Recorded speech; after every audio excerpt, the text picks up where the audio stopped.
This is the Dan Heck Chevrolet Toyota pregame show. Dan Heck Chevrolet Toyota, your complete transportation headquarters since 1958. Well, the Hearts have taken the field. Let's talk about who we'll be talking about tonight for Effingham. Back for another season, actually his third season playing some varsity quarterback, is Landon Wolf, the 6'5", 200-pound senior. And as Dustin said, he aired it out a lot last week. We'll see how things go tonight. He'll be joined in the backfield by Kendall Ballman and also by Logan Brown. That was the combo as far as running backs last week. Nathan Shackelford will be used as a running back, a receiver. He's a pretty versatile kid. And we might see Jacob Stoneburner at the fullback spot a little more, mostly a blocking back. Speaking of blocking backs, I don't know whether you saw Luke Vasquez come up here and shake my hand, but Luke has had a great year last year. You look at stats, and those stats don't tell the story. If you're a good job at a fullback as far as a blocking back, you're going to make kids like Terrence Hill have a lot more opportunities for success. And that's absolutely right. A season like the one Terrence had last year, and quite honestly, a career like he had doesn't happen without a lot of unsung heroes. And we tried to do a great job of mentioning those kids. But it's true. You got to have your line and your other backs blocking for you.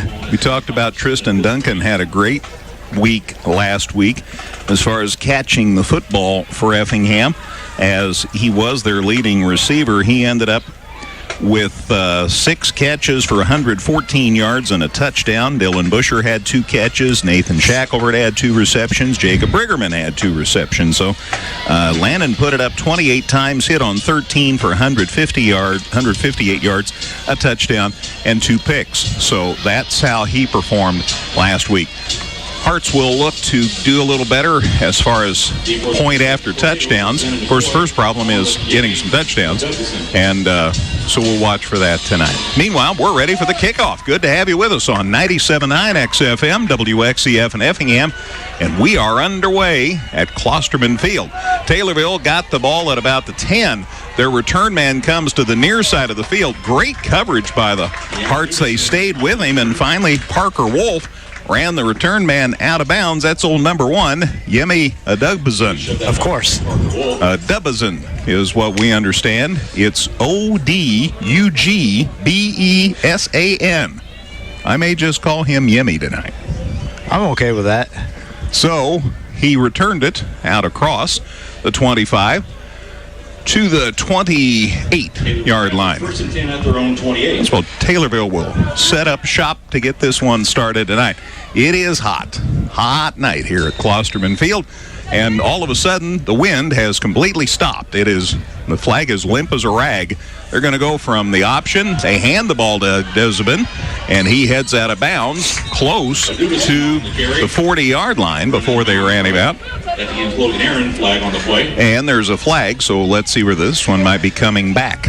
They're talking here on the sideline at about the 40-yard line, and it's a hold, and it's on Taylorville. So that play is going to come back.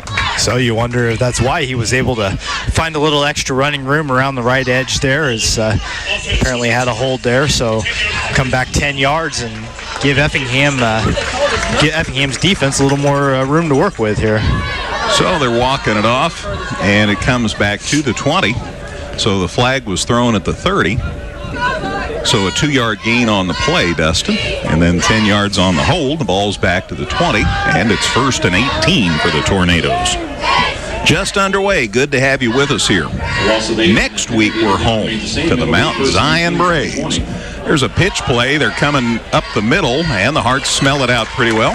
He got across the 25. Brown comes up on the stop for the Hearts, along with help from Mason Hasty. And ball carrier that time for Taylorville, Jagger Moore. He's one of their running backs, and they give it to the 27. So a gain of 7. Throwing this time, coming to the near side. Great defense. Nice knock away coming up from behind. Luke Spencer from the corner and knocked that ball away. That would have been caught for a whole lot of yardage, but for a nice defensive play by Luke Spencer, stops the clock with 11:18, brings up a 3rd and 11. That's right, coming up and getting the hand around without making premature contact and knocking that pass away puts Taylorville in a 3rd and long situation. They are at their 27-yard line. And running from the shotgun, Brandon Odom. Looking to throw to the far side, goes across the middle. It's picked. Kendall Bowman with the interception to the 20, to the 10, to the 5. Touchdown, Effingham. There's the signal. Touchdown, Effingham. Kendall Bowman stepped up, made the pick on Brandon Odom, takes it back for the score.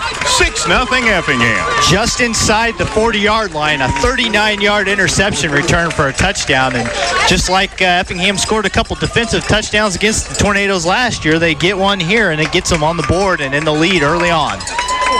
Sometimes you put a team under the gun and you create opportunities for yourself. And so it was with the Hearts.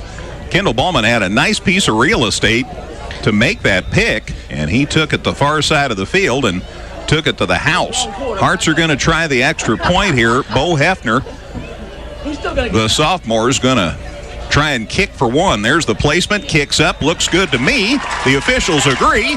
And it's 7-0 Hearts. 11:08 to go in the first quarter.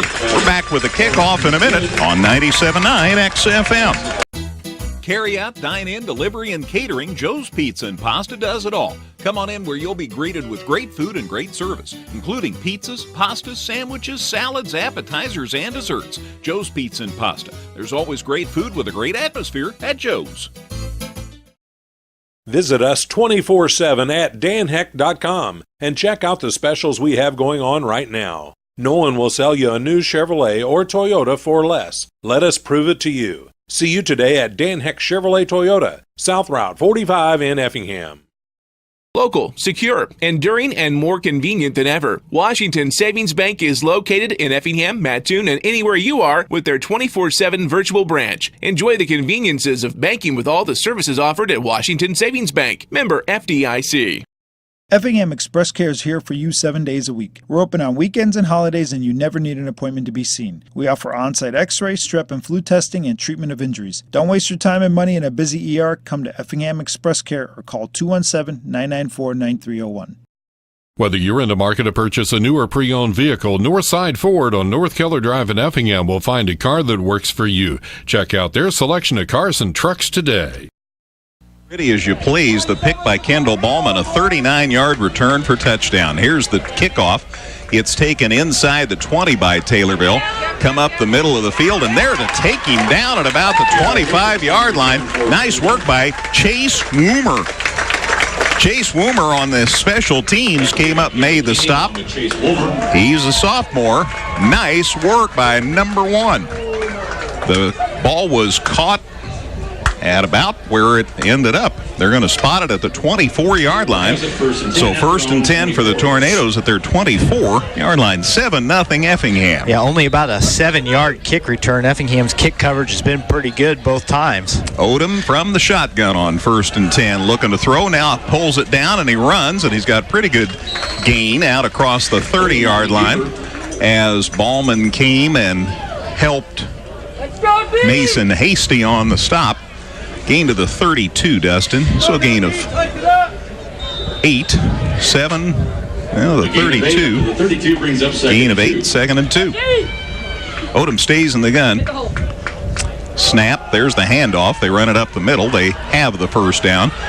Stopped him across the 35, but he has the first down.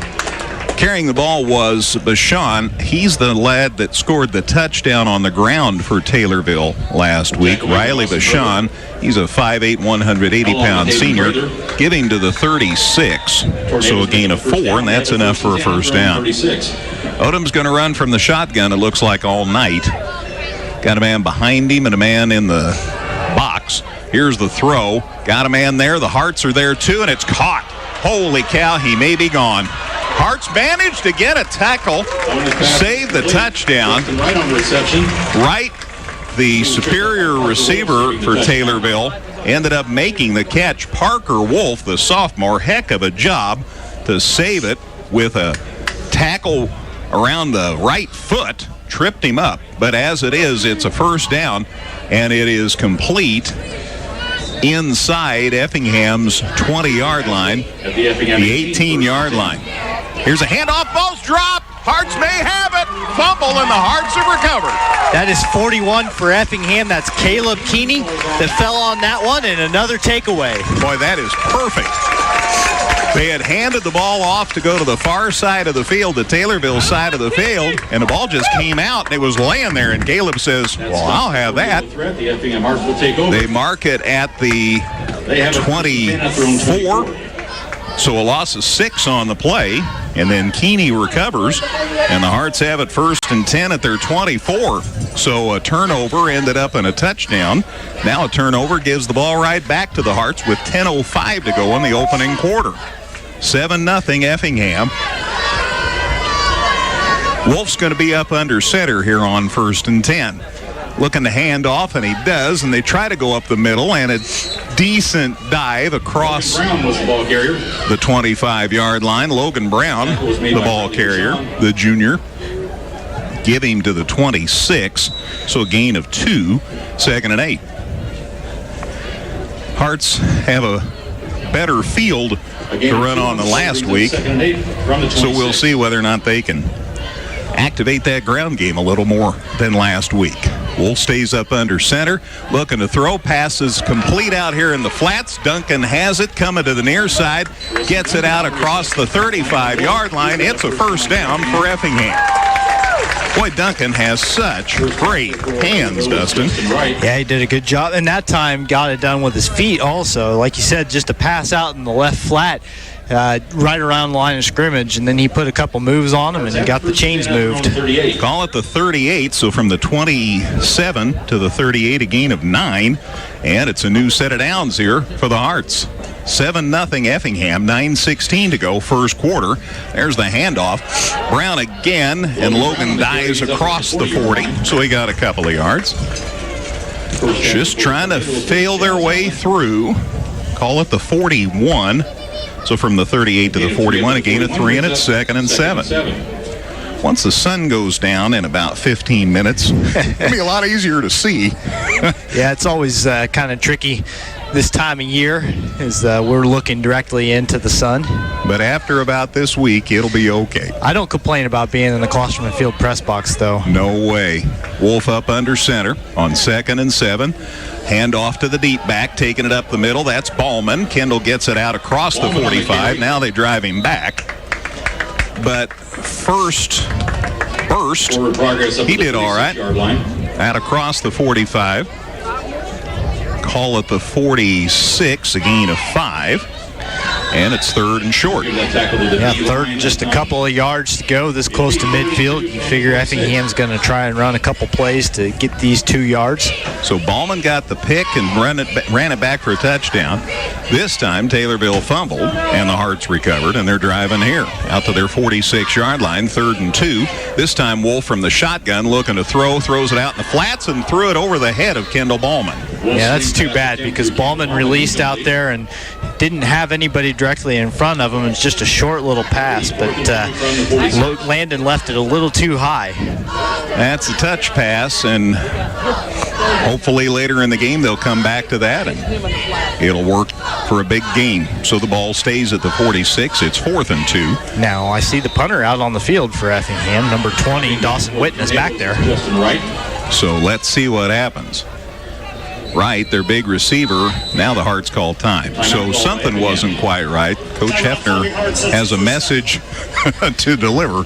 Timeout Hearts. Back in a moment here on 97.9 XFM. All right, 4th and 2. The Hearts intend to punt. Witten with the kick. It low line drive got over the line of scrimmage, and it turns out really good. It turns inside the 20-yard line before the Hearts touch it out. It'll be 1st and 10 for Taylorville at their 19-yard line. So that'll work. Thing never got more than about 8-10 feet off the ground, but it was unreturnable for Justin Wright, who was deep there, and it gets inside the 20, like you said, at the 19-yard line, and that's going to be a long field for Taylorville to have to navigate. Hey, you're an Atlanta fan. I've got to say hi to people in Georgia. Kendall Ballman's grandparents are down in Georgia listening tonight. I'm sure they were thrilled to hear that interception run back for a touchdown. So, hello, Grandma and Grandpa.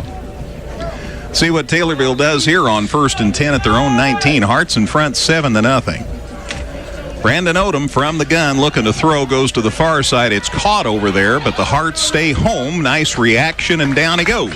Short gain about maybe the 24-yard line. Good job by Logan Brown to wrap Justin Wright up. Just a little screen pass on the left side of the line of scrimmage out there. He caught it, but was not able to escape the grasp of Logan. Yep. Gain of 5, so it's 2nd and 5. 7:18 to go, first quarter. 7-0 Effingham. Taylorville with the football. Odom, one man behind him in the backfield, and he gives him the handoff, and the Hearts stuff it. Might have got a yard. Nice work by Effingham up the middle that time. See Gage Franklin popping out of there. Jagger Moore was the ball carrier. He gets forward yardage to the 26. He was tripped up so that sets up 3rd and 3. It will be 3rd and 3 from the 26. At the 26, 3rd and 3. This big play here. Hearts rush too quickly. Tried to anticipate and jumped offside. So that'll be enough for a first down.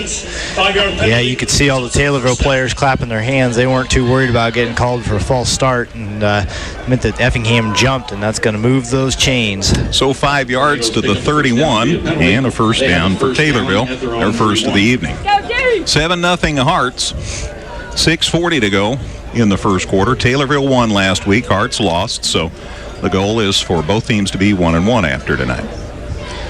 Odom with a new set of downs, keeps this time up the middle. Boy, good gain. Got around a couple of people, still on his feet, and he's out across the 45-yard line. We mentioned that he was their leading rusher a year ago, over 800 yards from scrimmage, and gets it out to the 46 there, a pickup of 15 and another first down. Yes, sir. So from the 31 to the 46, and another first down. They earned that one. Odom is staying in the shotgun. He is the nephew of Jeb Odom, who is the Taylorville coach. Jeb in his 11th season as Taylorville's coach. Back to throw. No, he steps up, and down he goes. Boy, the Hearts were waiting. He tried to step up and name your tackler there. Yeah, I don't know exactly what the plan there was, but it went down the tubes pretty quickly all the way back to the 41-yard line. Give a shout out to Austin Herbuth. He got in there in a hurry for the Hearts. Back to the 41, Dustin. Loss of 5, so it's 2nd and 15. And you're right, he just kind of stepped up. He took the shotgun snap, looked downfield for just the briefest of fractions of seconds, and then stepped up, and by the time he did that, he was enveloped by the Effingham defense. They've got one man split out here to the far side, or to the near side, pardon me, and then a guy kind of in a tight end spot. Now they put him in motion, bring him to the middle, and he gets the handoff, but a whistle, and the play's dead, and they might not have got the play off in time.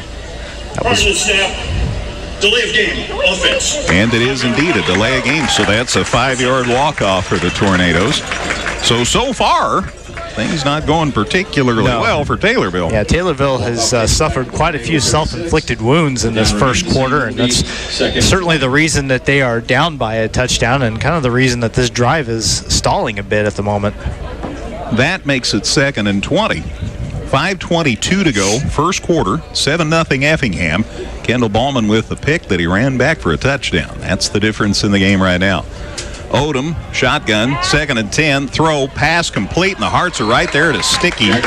Just as soon as Moore made the catch, 2 return men are there. Ballman came up to help again along with Luke Spencer. It's a gain to the 42, 36 to the 36, was it, Dustin? Yes. The 42, so a gain of 6, and it's 3rd and 14. So still a long way to go. Boy, here's where you don't want to give up a big gain.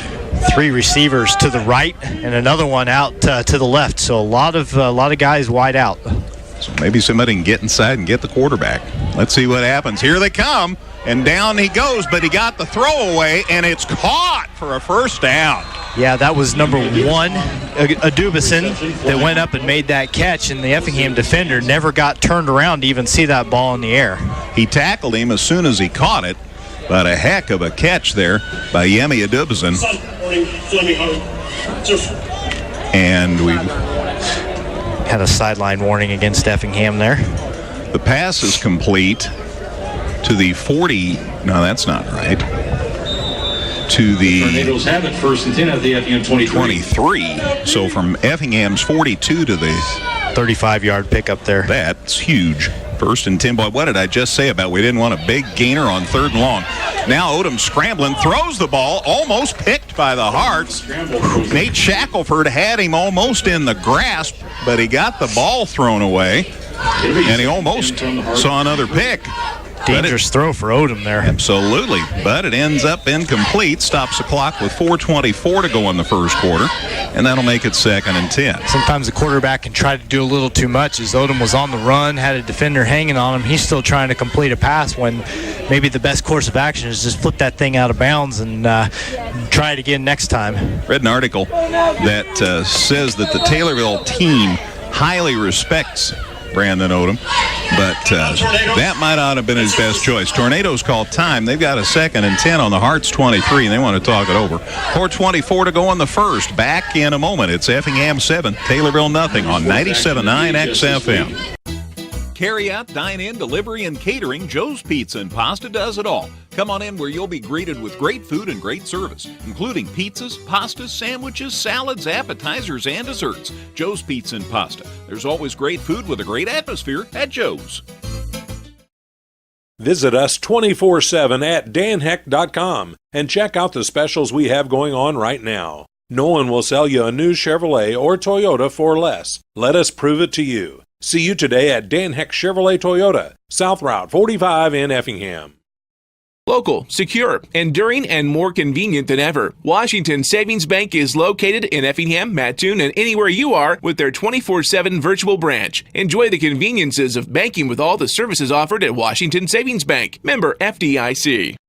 Effingham Express Care is here for you 7 days a week. We're open on weekends and holidays, and you never need an appointment to be seen. We offer on-site x-ray, strep and flu testing, and treatment of injuries. Don't waste your time and money in a busy ER. Come to Effingham Express Care or call 217-994-9301. Whether you're in the market to purchase a new or pre-owned vehicle, Northside Ford on North Keller Drive in Effingham will find a car that works for you. Check out their selection of cars and trucks today. All right, 2nd and 10, so Jeb Odom calls time here Tornadoes at the Heart 23. with 3 downs to work with. 7-0 Effingham. Brandon Odom, the quarterback, back, gets the snap. Here come the Hearts. There's a throw across the middle. It is caught, and a touchdown for the Tornadoes. Boy, went right up with Right on the reception. Ballman, Odom, and 23 yards out. it ends up being a catch there by Yemi Adubazin. No, that was Justin Wright that made the catch. All right, I went with Adubazin. Sorry, I saw him go up. I thought he made the catch, but Justin Wright made the catch. So they faked me out. So Justin Wright makes the catch on the other end of the end zone. And that makes it 7-6. And now they'll try to kick for a tie. Score comes with 4:18 to go in the first quarter. They'll kick for 1 here to try for the tie. There's the snap, the placement, the kick's up. Looks good to me. Officials agree. It's 7-7. The kick by Jagger So Jagger Moore kicks for 1. We're tied at 7. 4:18 to go. First quarter here at Effingham. Effingham and Taylorville tied at 7 on 97.9 XFM. All right, an 8-play, 81-yard drive took 3:25 off the clock, highlighted by the touchdown pass to Justin Wright. The kick was good, and it's 7-7 with 4:18 to go in the opening quarter here at Effingham. Taylorville with the kickoff from the 40, end over end, and it hits and taken on the hop at about the 15-yard line. That's Ballman. Return to the near side of the field. Kendall got it out across the 30. So decent field position for Effingham to start this drive. The kicker, Jagger Moore, he stood maybe 2 steps back from that one and just stepped up and kicked it. Did not get much of a running start at all. Still kicked it all the way down to the 15. One of the Tornadoes in on the tackle, Ty Sanders on special teams, is limping off the field. Will Kettlecamp over there, he was also out there. He helps him to the sideline. Then an assistant coach takes him the rest of the way off the field. And now the officials call time. Officials time out for heat and humidity. Yeah, me too. It's no cooler up here. It is limp as a dish rag, that flag on the north end zone. So an official's timeout. Never a bad time to have a timeout. Let's take a break here on 97.9 XFM. So The Hearts with the ball at their 33-yard line. 7-7 game, 4:12 to go in the first quarter. Handoff to the deep back. That's Ballman, I think, and they stood him up for no gain. Taylorville was waiting for that attack up the middle. Yeah, there was nowhere for Ballman to go. He was being wrapped up pretty much as soon as he took the handoff, and very, I think, fortunate just to get it back to the line of scrimmage. Yep, 2nd and 10. No gain on the play. Makes it 2nd and 10 from the 33. 7-7. Effingham got a pick by Kendall Ballman. He ran it back for a score. Then Taylorville, a traditional touchdown, 8 plays, 81 yards, and each team converted. We're tied at 7. Yeah, Taylorville threw the ball well on that drive. Wolf up under center here on 2nd and 10. Looking to throw. Got some time. Got a man. There's Duncan. Oh, got knocked loose by a Taylorville defender. Holy cow. One of 3 Taylorville defenders in the area. Tristan Duncan, the only Effingham receiver downfield. And boy, he was well covered. Still almost went up and came down with that one. It was a great effort on Tristan's part, but just not enough room. Young man's got good hands. Yeah, you're right. Just not enough turf left for him. Hands and need a little hops on that play as the ball was up in the air a little bit, and now you're faced with a 3rd and very long 10-yard play here. Let's see what the Hearts do. I'm guessing they're going to go back to the air. On 3rd and 10, 3:27 left first quarter. Wolf in the shotgun. Ballman lined up in the backfield beside him. Here is the snap. He's got it, got some time, across the middle. It's tipped away. The Hearts had a first down, but the pass is tipped away. They had Cameron Kalber out there. He was wide open, but a Taylorville player tipped the pass before it got to Cameron. It's incomplete, and it's 4th and 10. Yeah, had kind of a window that he was trying to make that slant pass through, and the Taylorville defender got a hand on it, so a very quick 3-and-out drive here. And back to punt for Effingham again is Dawson Witten. He kicked one earlier in the game. Kicking from just outside the 20. Got a good foot on this one. It's inside Taylorville's 30 as it's grabbed there. They come back to the middle, and down he goes. Nice coverage by Effingham. Wright was back, and Luke Spencer says, "Here I come again." They've had 2 returns, and Luke's had the tackle on both of them. The ball is spotted at the 32-yard line. That's where Taylorville will start this drive with 3:11 to go in the opening quarter. Yeah, 39-yard punt for Witten there. So first one was that line drive, remember, that barely got over the players. That was a 35-yard punt. So this one a little bit better. So 1st and 10, Taylorville at their 32. Odom from the shotgun, man lined up beside him.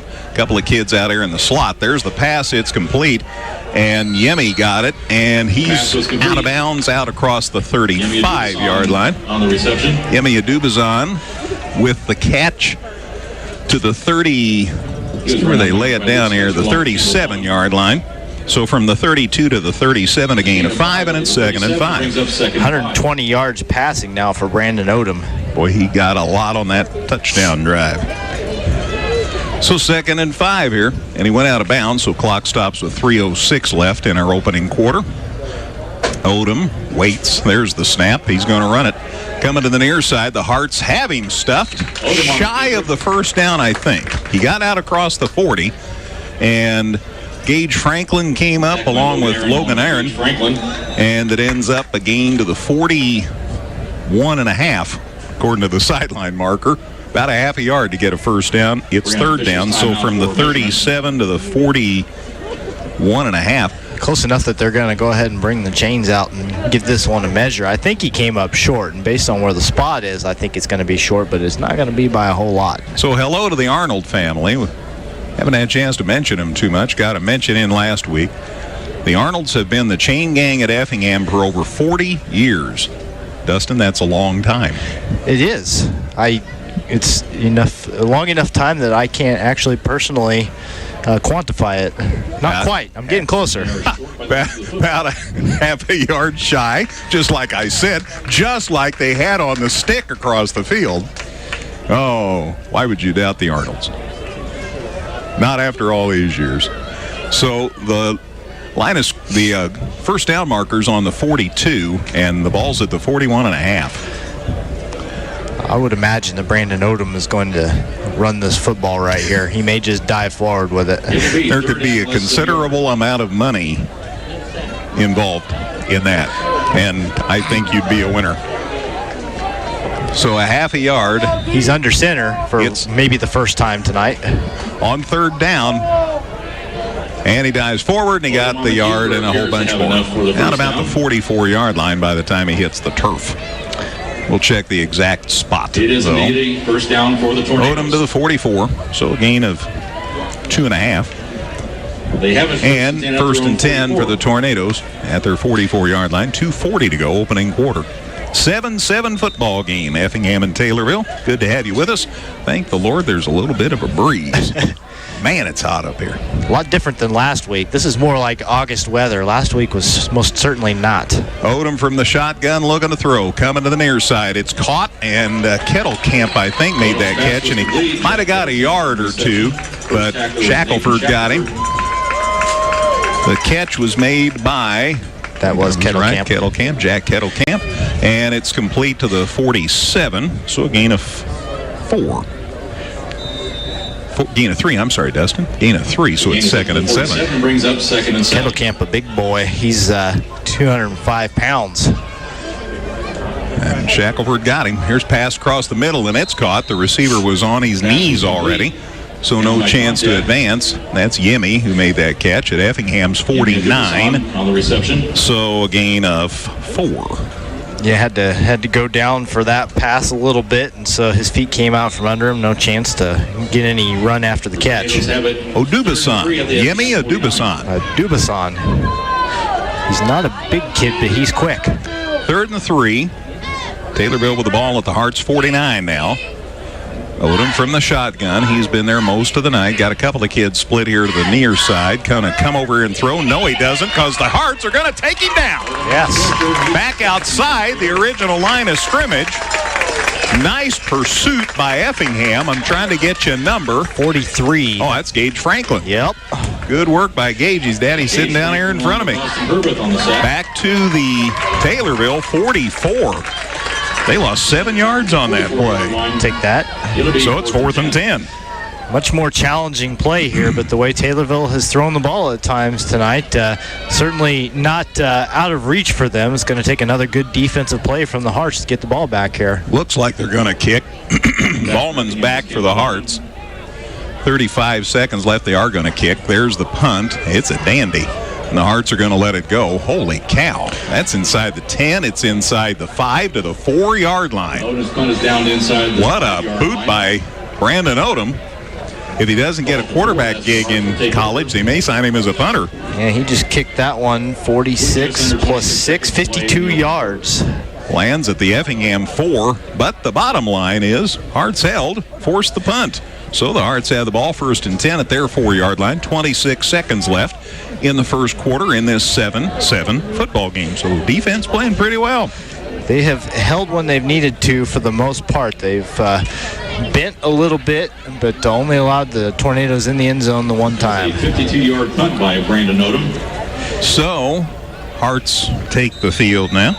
Effingham takes over for see what might happen here. Haven't had a whole lot of success moving the ball on the ground. Passes have been close. You know what I mean? Yep. Really close, and maybe by the end of the game they're going to be clicking. There, the ball's handed off to Logan Brown from the end zone. He made it out to about the 5, and they drove him back, but forward progress is going to give him out across the 5-yard line. If my side official's any indicator, and he is. So a gain of 2, and it's 2nd and 8, and that was the last play of the first quarter.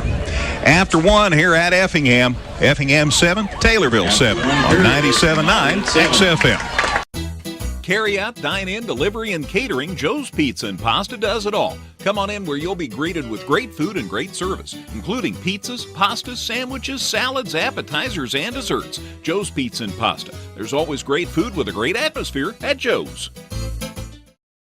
Visit us 24/7 at danheck.com and check out the specials we have going on right now. No one will sell you a new Chevrolet or Toyota for less. Let us prove it to you. See you today at Dan Heck Chevrolet Toyota, South Route 45 in Effingham.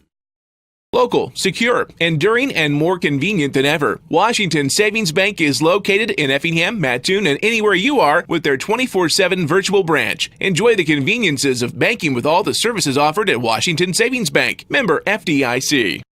Effingham Express Care is here for you 7 days a week. We're open on weekends and holidays, and you never need an appointment to be seen. We offer on-site x-ray, strep and flu testing, and treatment of injuries. Don't waste your time and money in a busy ER. Come to Effingham Express Care or call 217-994-9301. Whether you're in the market to purchase a new or pre-owned vehicle, Northside Ford on North Keller Drive in Effingham will find a car that works for you. Check out their selection of cars and trucks today. Ready for the second quarter. It's 7-7, Effingham and Taylorville at Klosterman Field. Scott Mosier doing a good job of reminding everybody about the Carl Kerner Memorial Sports Spectacular. It's coming up Thursday, September 13th at the Country Club. They have 7:45 and 12:30 flights. Shotgun start in both cases.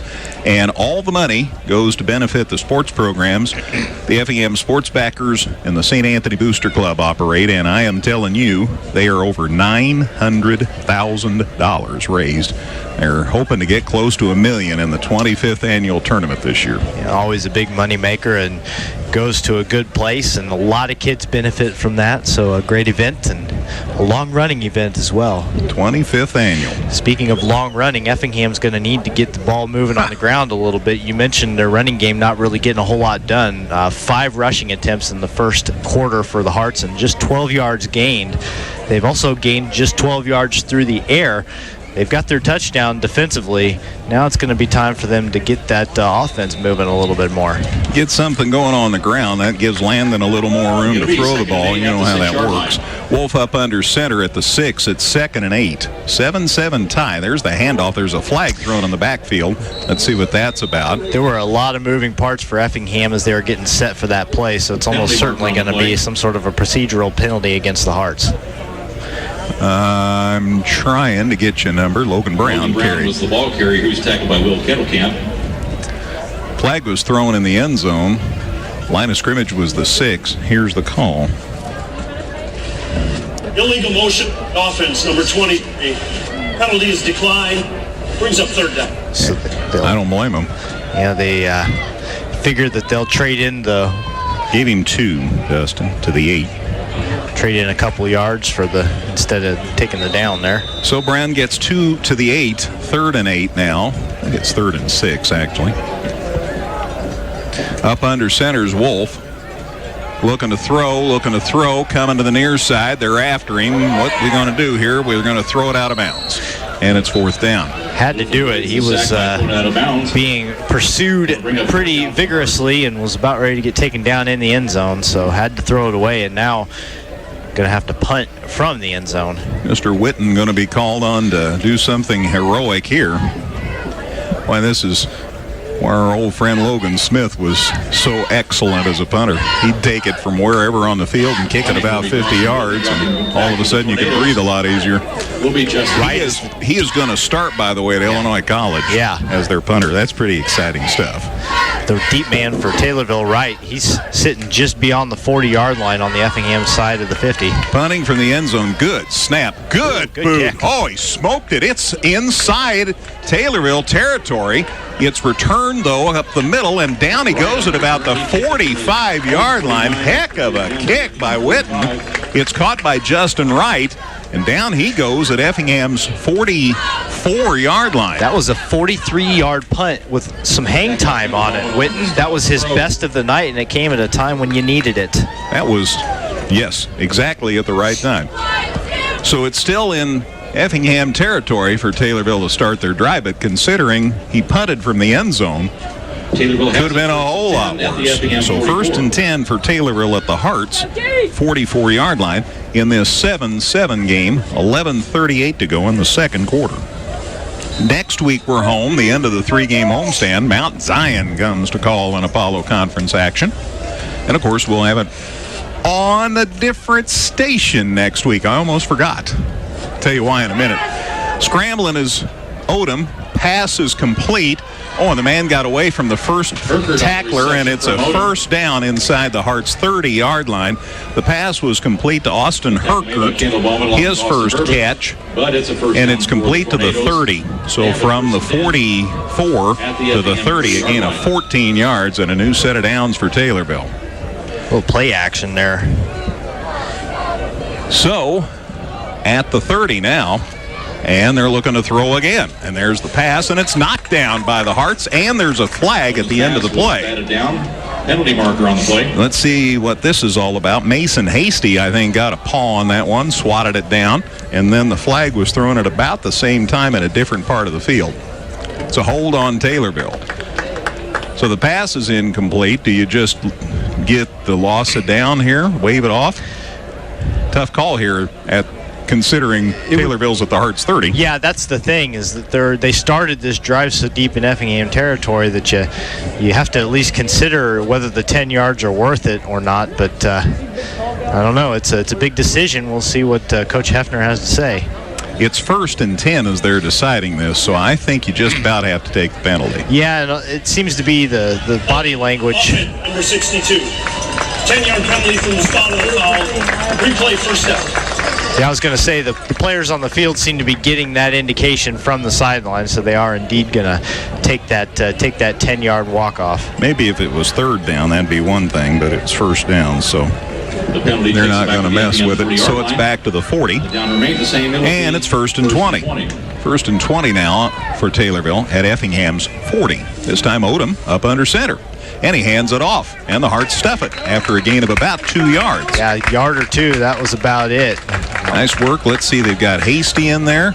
And who else is in there for the Hearts? Haven Prather in on that stop, too. Gain to the 38 by Jagger Moore. Dustin. Gain of 2 to the 38. So 2nd and 18. Back to the shotgun is Odom. Looking to throw deep. Got it a little too deep. It falls incomplete. And I'll tell you what happened there was that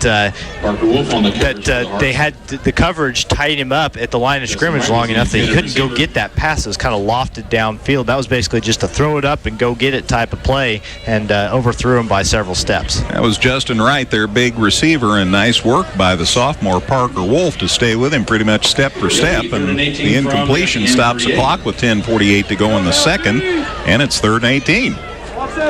One more stop here. Taylorville would have an interesting decision. See what happens here. 3rd and 18 for Taylorville. Empty backfield. Ball at the Hearts 38. Hearts are changing up. Now they got a man in motion, Taylorville does, to the far side. There's the snap to Odom. He's got some time to throw, and he fires it, and it's knocked loose, incomplete. Good work as the Hearts. Logan Arnn had a chance to stay near that, knocked it away. It's 4th down. Yeah, came in and busted up the play as the ball arrived. He hit the receiver. The ball went up in the air and fell harmlessly to the turf, though.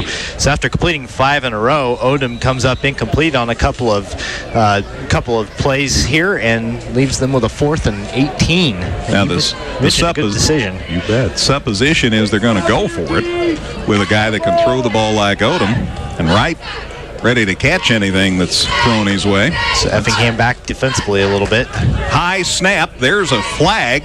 Odom throws deep. He's got a man there. It's Yemi, and he's got to score if it stands. But again, the flag was thrown, and the penalty is on the Tornado. Yeah, the Tornadoes are celebrating in the end zone there, and they don't realize this has already been waved off by the back official there. He was waving that thing off before the ball even crossed the goal line. I think almost before Odom threw it. Yep. So I would imagine, I guess it's going to have to be a hold or a block in the back of some kind. Yeah, hold would be the likely. Or a chop block, I suppose. We saw that last week, didn't we? Let's see what the call is. You make the call. Just making sure he's got his microphone turned on. Illegal shift, offense, 5-yard penalty, replay 4th down. Or an illegal shift, that also is an option. Our officials tonight, by the way, sorry I hadn't mentioned them. Kevin Olson's the referee. Aaron Kendall's the ump. Rodney Smith, the linesman. Scott McClure is the line judge. And Donovan Smale is the back judge. Those are our officials for tonight's football game.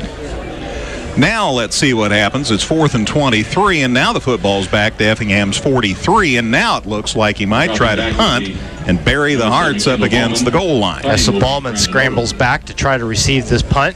And they do kick it. And Ballman's going to catch. Nope, he calls fair catch, and he grabs it inside the 10 at about the 6-yard line.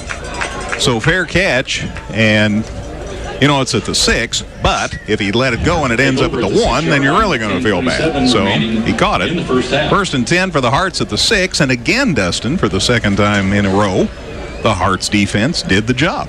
They did a couple of penalties for Taylorville. Kind of shot themselves in the foot. They've been penalized 4 times for 30 yards, and it seems like for them they have all come at the most inopportune moments. So they've fumbled, they've thrown an interception, 2 costly penalties. Hearts have them tied 7-7 with 10:27 to go in the second quarter. Landon Wolf up under center on 1st and 10 from the 6. He throws quickly. It's caught. Let's see about any gain. Yeah, decent gain. Pass was complete to Dylan Busher. Dylan Busher over there on the far sideline made the grab, the senior. Tackle made by Kaylor Jacobs. Nice run after the catch, too, because there wasn't much yardage on the pass, but he completed it, and it's a gain to the 12. So from the 6 to the 12, a gain of 6, and it's 2nd and 4. You'll take a 6-yard pickup on 1st down. It's not a huge passing play, but it does set you up and give you some options on the 2nd down play, which you haven't had a whole lot of in this first half. Checking my side official, he's on the 12. 2nd and 4, pass complete out here to Duncan. Tristan Duncan got a little room to work. No, he has to stop and try to change field. It's going to be really close to a 1st down. He's trying to make himself a little bit more room, but the Taylorville defense closed quickly. They are going to move those chains, though, and that's Effingham's first down in a while. Excellent. Complete to the 19-yard line. So from the 11 to the 19, a gain of 8, and it's a new set of downs for the Hearts. So good work as far as getting the ball away from the goal line. Let's see what happens now with the Hearts out to their 19. 10 minutes left in the second quarter in this tie game. Kendall Ballman finally has a little room, dives forward, gets near the 25-yard line. Maybe if they keep hammering away, Dustin, that offense on the ground's going to start to generate some good things. Well, I was like you on that play. I thought he had a lot more space to run as they actually set it down at the 24, but or at the you're right. So, they closed so quickly on Effingham's ball carriers. 19 to the 24. It's 2nd and 5. Up under center again. Landon Wolf rolling, pass across the middle, too high. He was on the move. I'll give him credit. He was on the move. He tried to go to Colin Weymouth, who was the intended receiver out there, and threw it over his head. So Landon's been high on a lot of throws so far tonight. And that's kind of how it's been for Landon. When he misses throughout his career, he's tended to miss a little bit high, which unfortunately then you see balls tipped in the air and you always have to hold your breath for a second. But that one fell harmlessly to the ground. It does set up Effingham. They've got a 3rd and 5 here. All right, so they've got Calber out here to the near side. Dylan Busher's back on the far side. They've got 3 guys wide.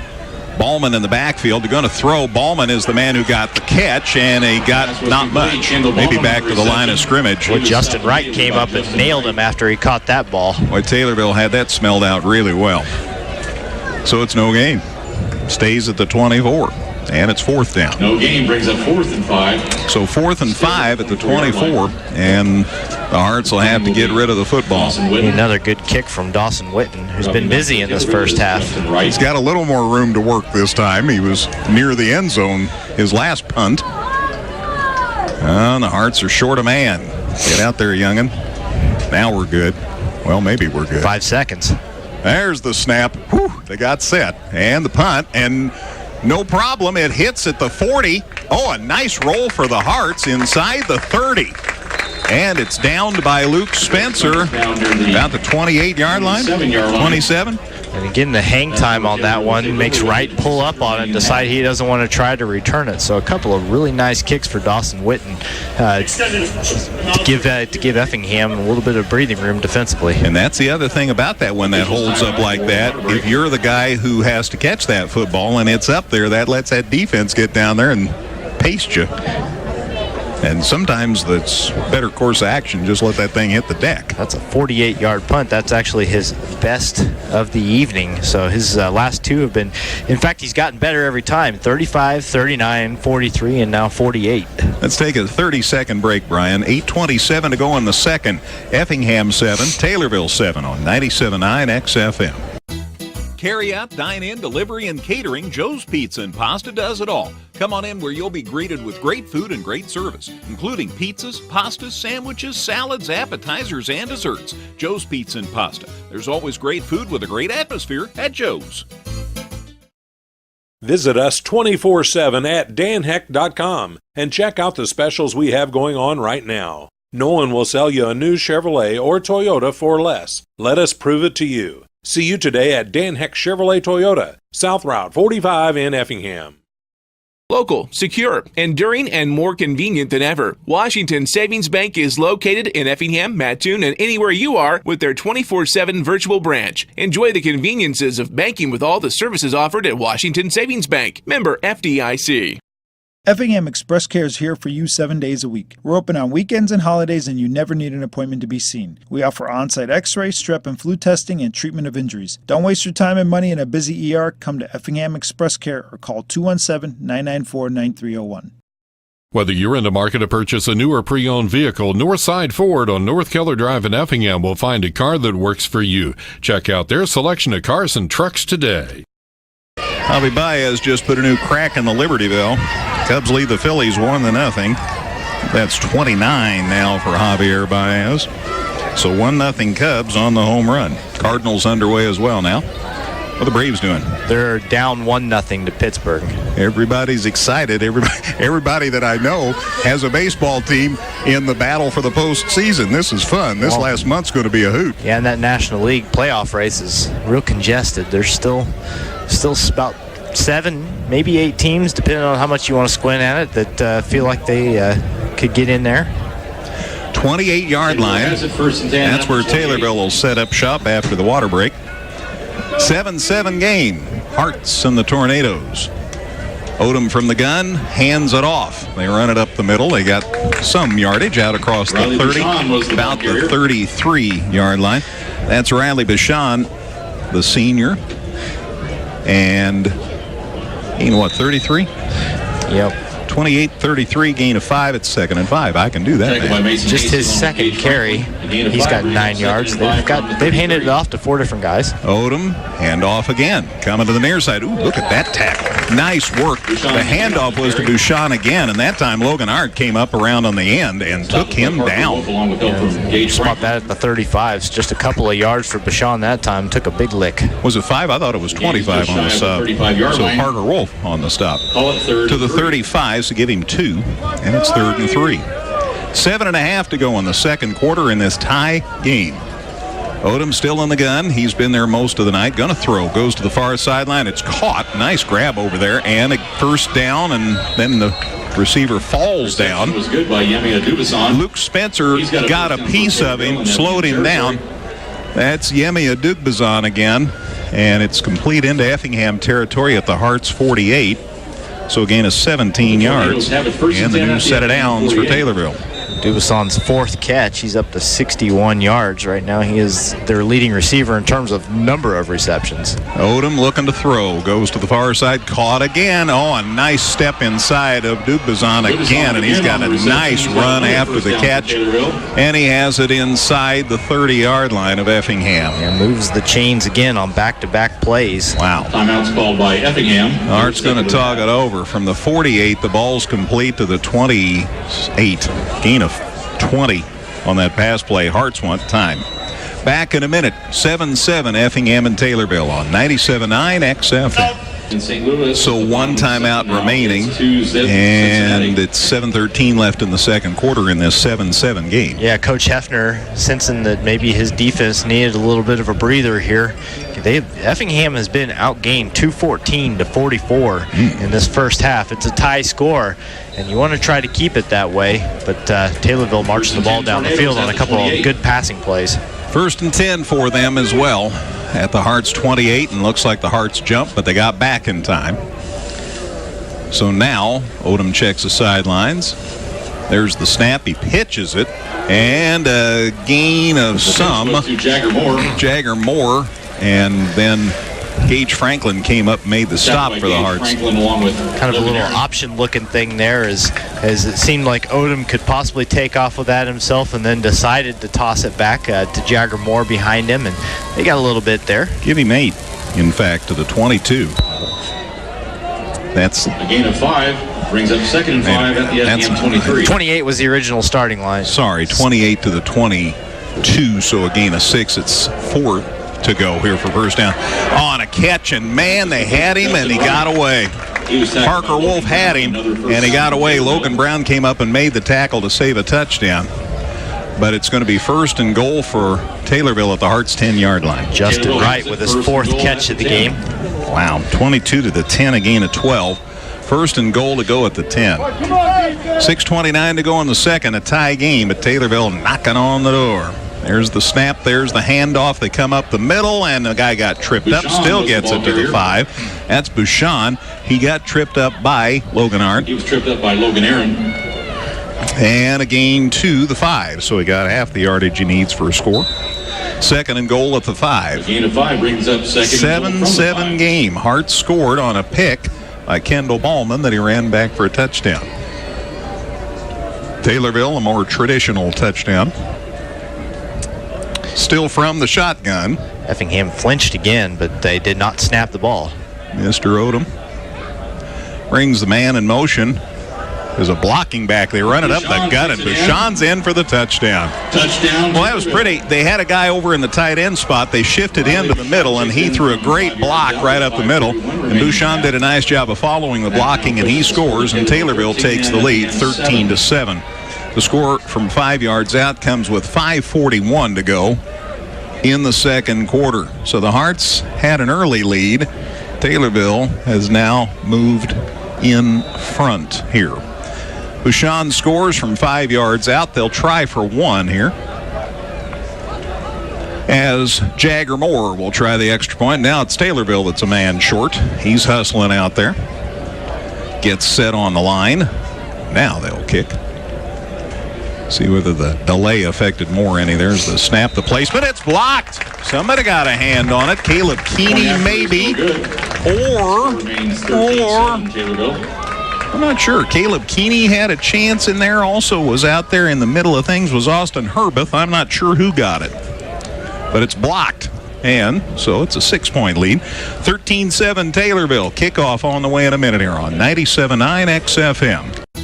Carry out, dine-in, delivery, and catering, Joe's Pizza and Pasta does it all. Come on in where you'll be greeted with great food and great service, including pizzas, pastas, sandwiches, salads, appetizers, and desserts. Joe's Pizza and Pasta. There's always great food with a great atmosphere at Joe's.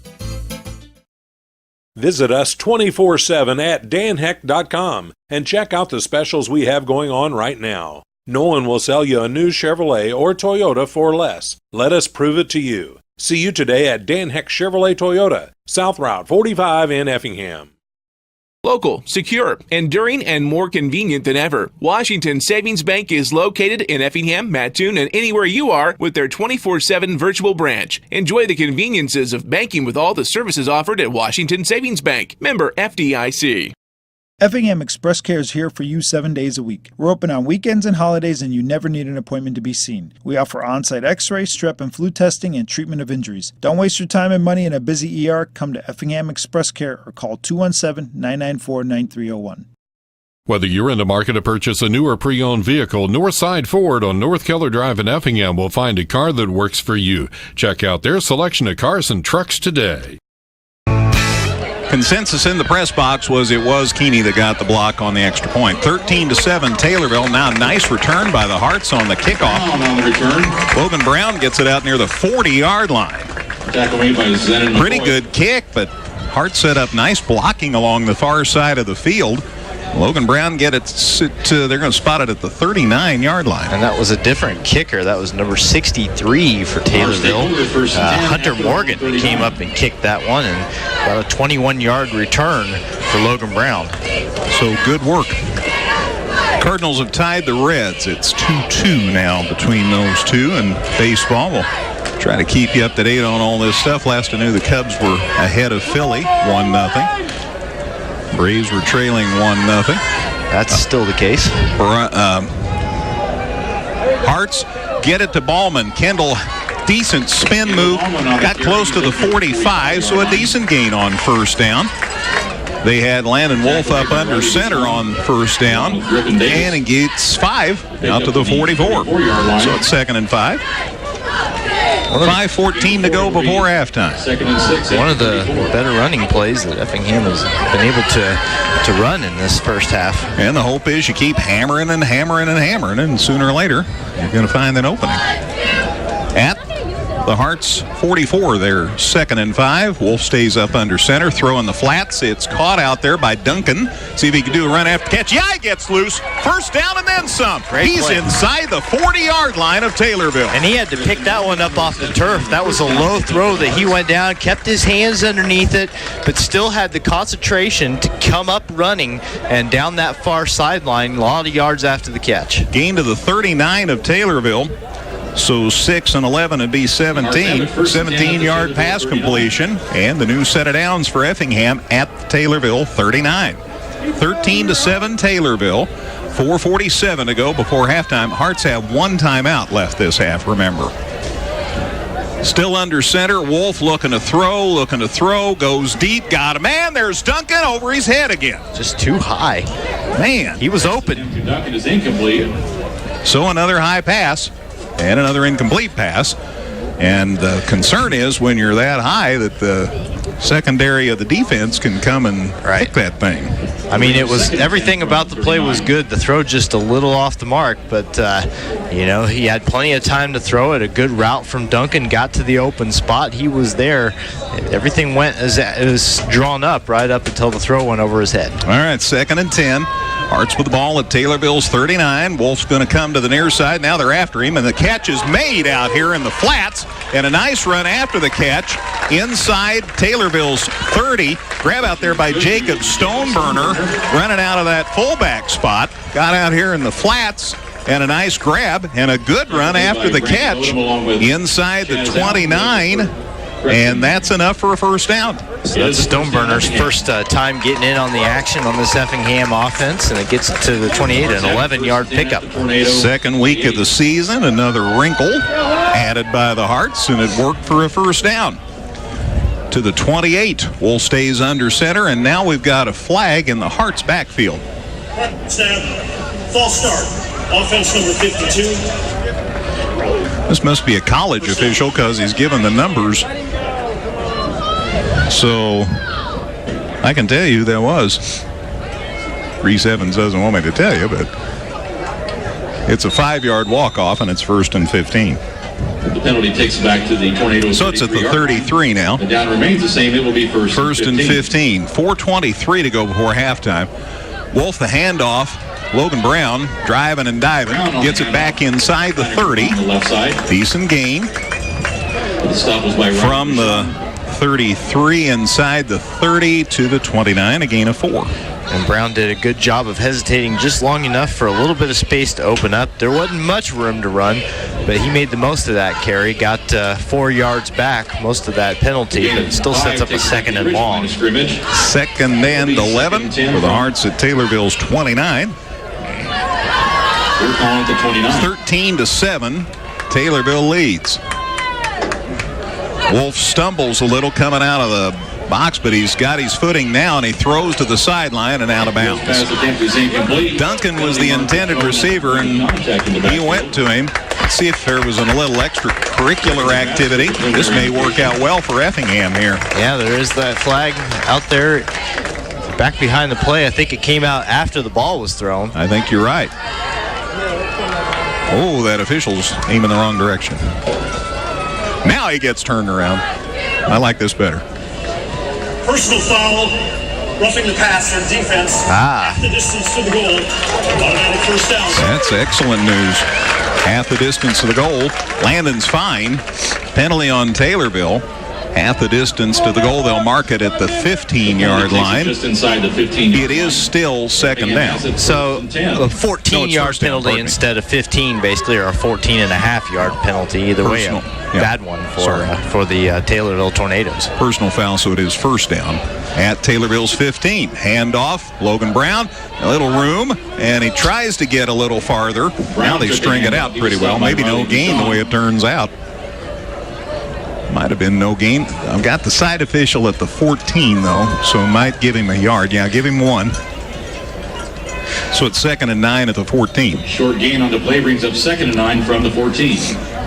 Taylorville keeping the door open for the Hearts to try and get a score here before halftime, coming up on 3 minutes to go. 13-7 Taylorville. Hearts with it, 2nd and 9. Handoff Brown. Boy, they stuffed it. He still kept trying, but Taylorville was waiting before Brown ever got to the line of scrimmage. Yeah, I just don't know that there's a whole lot that Brown could do with this situation. I don't think it's so much got anything to do with how he's running the ball. It's just the fact that he's not got a lot of space. Give him one more. A gain of a yard down to the Tornado 13. To the 13, so it's 3rd and 8. That's 20 yards on 8 carries for Logan. Yeah, they were waiting. Hearts pull Stoneburner and they pull Shackelford. They've got Kalber and Busher back in. Dillon comes to the slot, and then they've got Duncan out here wide right. Taylorville's going to call timeout Tornadoes. Timeout Tornadoes. They want to make sure that the Hearts don't tie it up on something of which they were not aware. So timeout, 2:22 to go before halftime. Taylorville 13, Effingham 7 on 97.9 XFL. Carry out, dine-in, delivery, and catering, Joe's Pizza and Pasta does it all. Come on in where you'll be greeted with great food and great service, including pizzas, pastas, sandwiches, salads, appetizers, and desserts. Joe's Pizza and Pasta. There's always great food with a great atmosphere at Joe's. Visit us 24/7 at danheck.com and check out the specials we have going on right now. No one will sell you a new Chevrolet or Toyota for less. Let us prove it to you. See you today at Dan Heck Chevrolet Toyota, South Route 45 in Effingham. Local, secure, enduring, and more convenient than ever. Washington Savings Bank is located in Effingham, Mattoon, and anywhere you are with their 24/7 virtual branch. Enjoy the conveniences of banking with all the services offered at Washington Savings Bank. Member FDIC. Effingham Express Care is here for you 7 days a week. We're open on weekends and holidays, and you never need an appointment to be seen. We offer on-site x-ray, strep and flu testing, and treatment of injuries. Don't waste your time and money in a busy ER. Come to Effingham Express Care or call 217-994-9301. Whether you're in the market to purchase a new or pre-owned vehicle, Northside Ford on North Keller Drive in Effingham will find a car that works for you. Check out their selection of cars and trucks today. 4-2 Cardinals now. Matt Carpenter hit a home run. What a shock. Hitting one about every other day these days. He's up over 30, isn't he? Yep. That's true. 4-2 Cardinals now. Here, timeout called with 2:22 to go before halftime. It's 13-7 Taylorville. Hearts have it at Taylorville's 13. It's 3rd and 8. What's Brett Hefner going to call? Well, they'll probably put the ball in the air here, just considering that Logan Brown has carried twice and gained a yard both times. But we'll see if they get a little tricky with this, if they do something that we haven't seen yet tonight. Same set as before the timeout was called. Wolf's got it, looking, steps up, gonna run. He's inside the 10, the ball's loose. And it's inside the 5, and I think Taylorville has picked it up. Will Kettlecamp, number 3, fell on that one. It's one of those loaf of bread carries, and Taylorville whacked it loose and picked up by the Tornadoes inside the 5-yard line. That'll take the wind out of your sails. Boy, the Hearts had it set up for at least the first down. That's the thing. Looked like Landon had the first down made. Let's go, D! And then the ball's swatted loose. So Effingham's first turnover. Takeaways are at 1 apiece. Taylorville's got the ball a long way to go. But just trying to make your stats work from the 8 to the 3. Gain of 5, then the fumble. And Taylorville has it 1st and 10 at their 3-yard line. Each team has a timeout left, by the way, this half.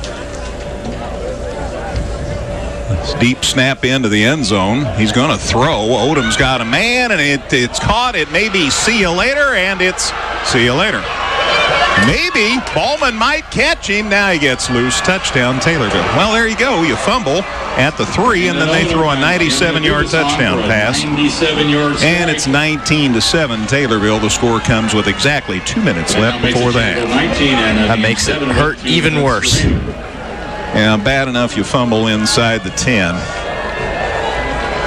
Then they score on the very first pass from scrimmage. The score comes with 2 minutes to go. Taylorville scored 3 consecutive touchdowns now. 97-yard pass play to Yemi Agdabasan. Now they'll try for 1. So it's 19-7. Boy, right before halftime. So if the Hearts don't do something amazing here in this last couple of minutes of the half, they get to go to the locker room and think about that.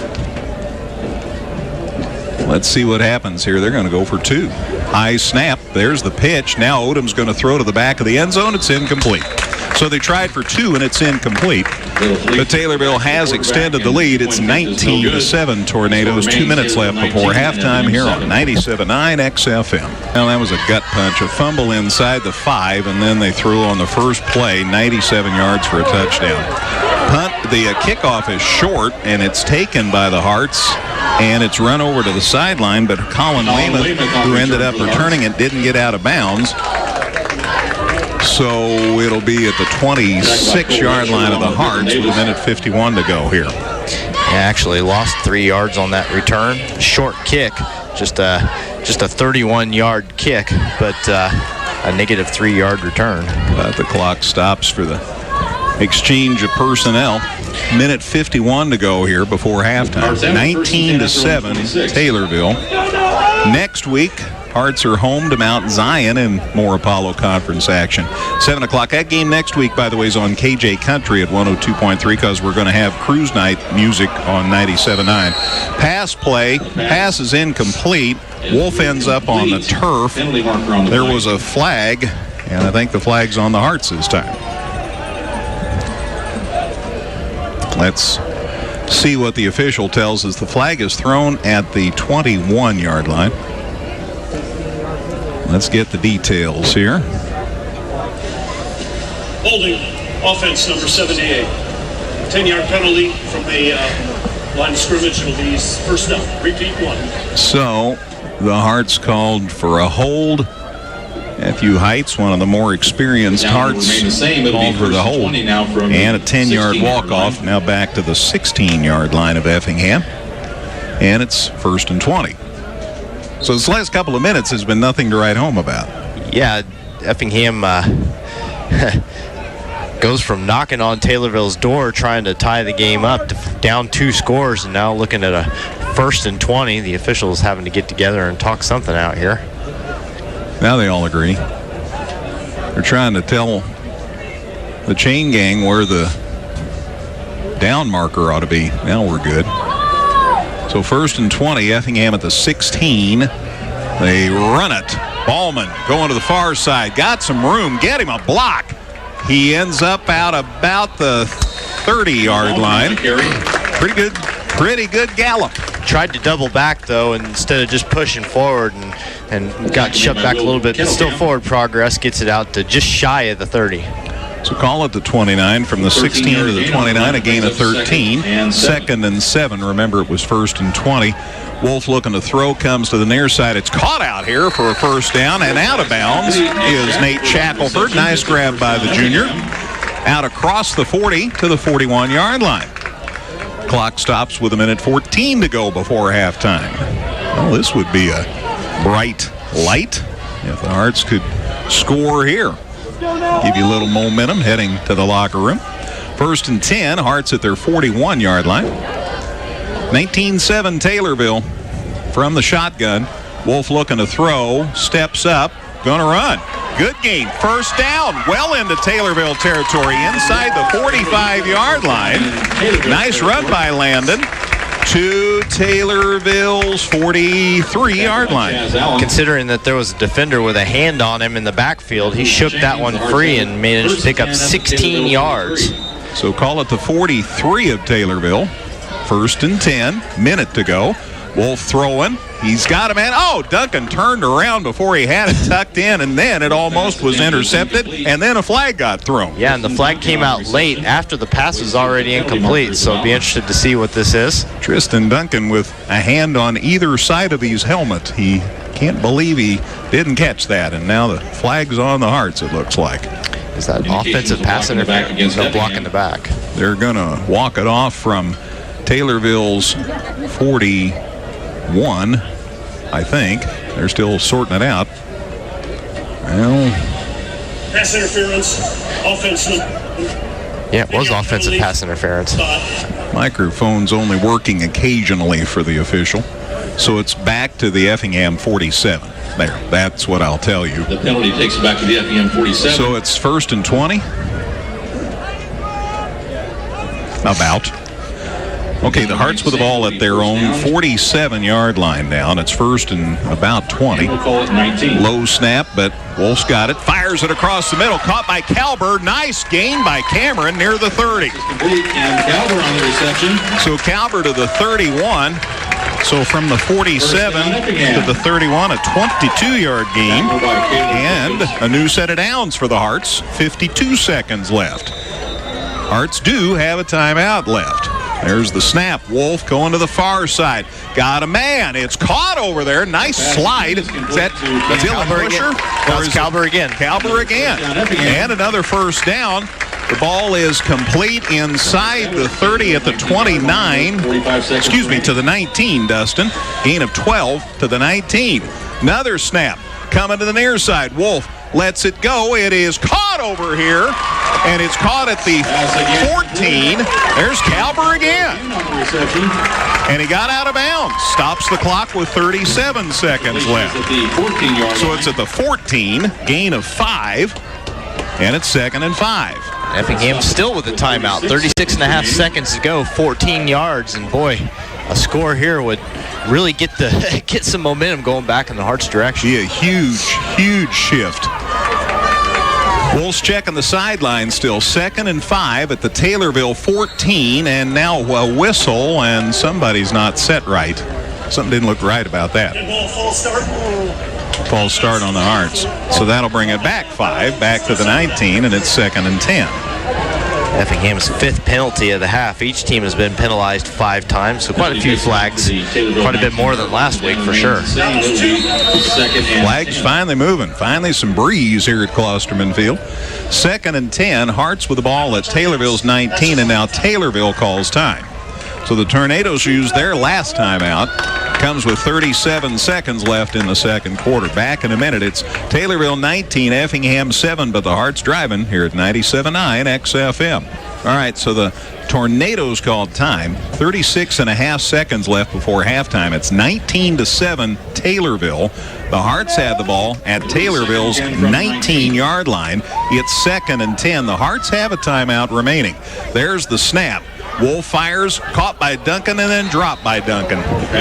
Again, I think he tried to turn up field before he had it tucked in, and it's 3rd and 10. So after 3 straight completions to Cameron Calber, they go Duncan's way. And he couldn't look it in there in the middle of the field. I'm not sure how much space he was going to have anyway, but now you're looking at 3rd down. So 3rd and 10, 33 seconds left before halftime. Boy, you got to get a first down. You don't have to be in a hurry this deep into somebody's territory. 3rd and 10 now at the 19. Wolf again from the shotgun. Good snap. Here they come. Down he goes. Cooking down back at the 30-yard line. Marcus Ivey, number 72, came through untouched. Nobody put a block on him, and nothing that Landon Wolf could do besides absorb the hit all the way back to the 29-yard line. At least he held on to the ball, and that's the bottom line for him in a situation like that. So back to the 29, and now it's 4th down, and it looks like the Hearts are not going to run another play.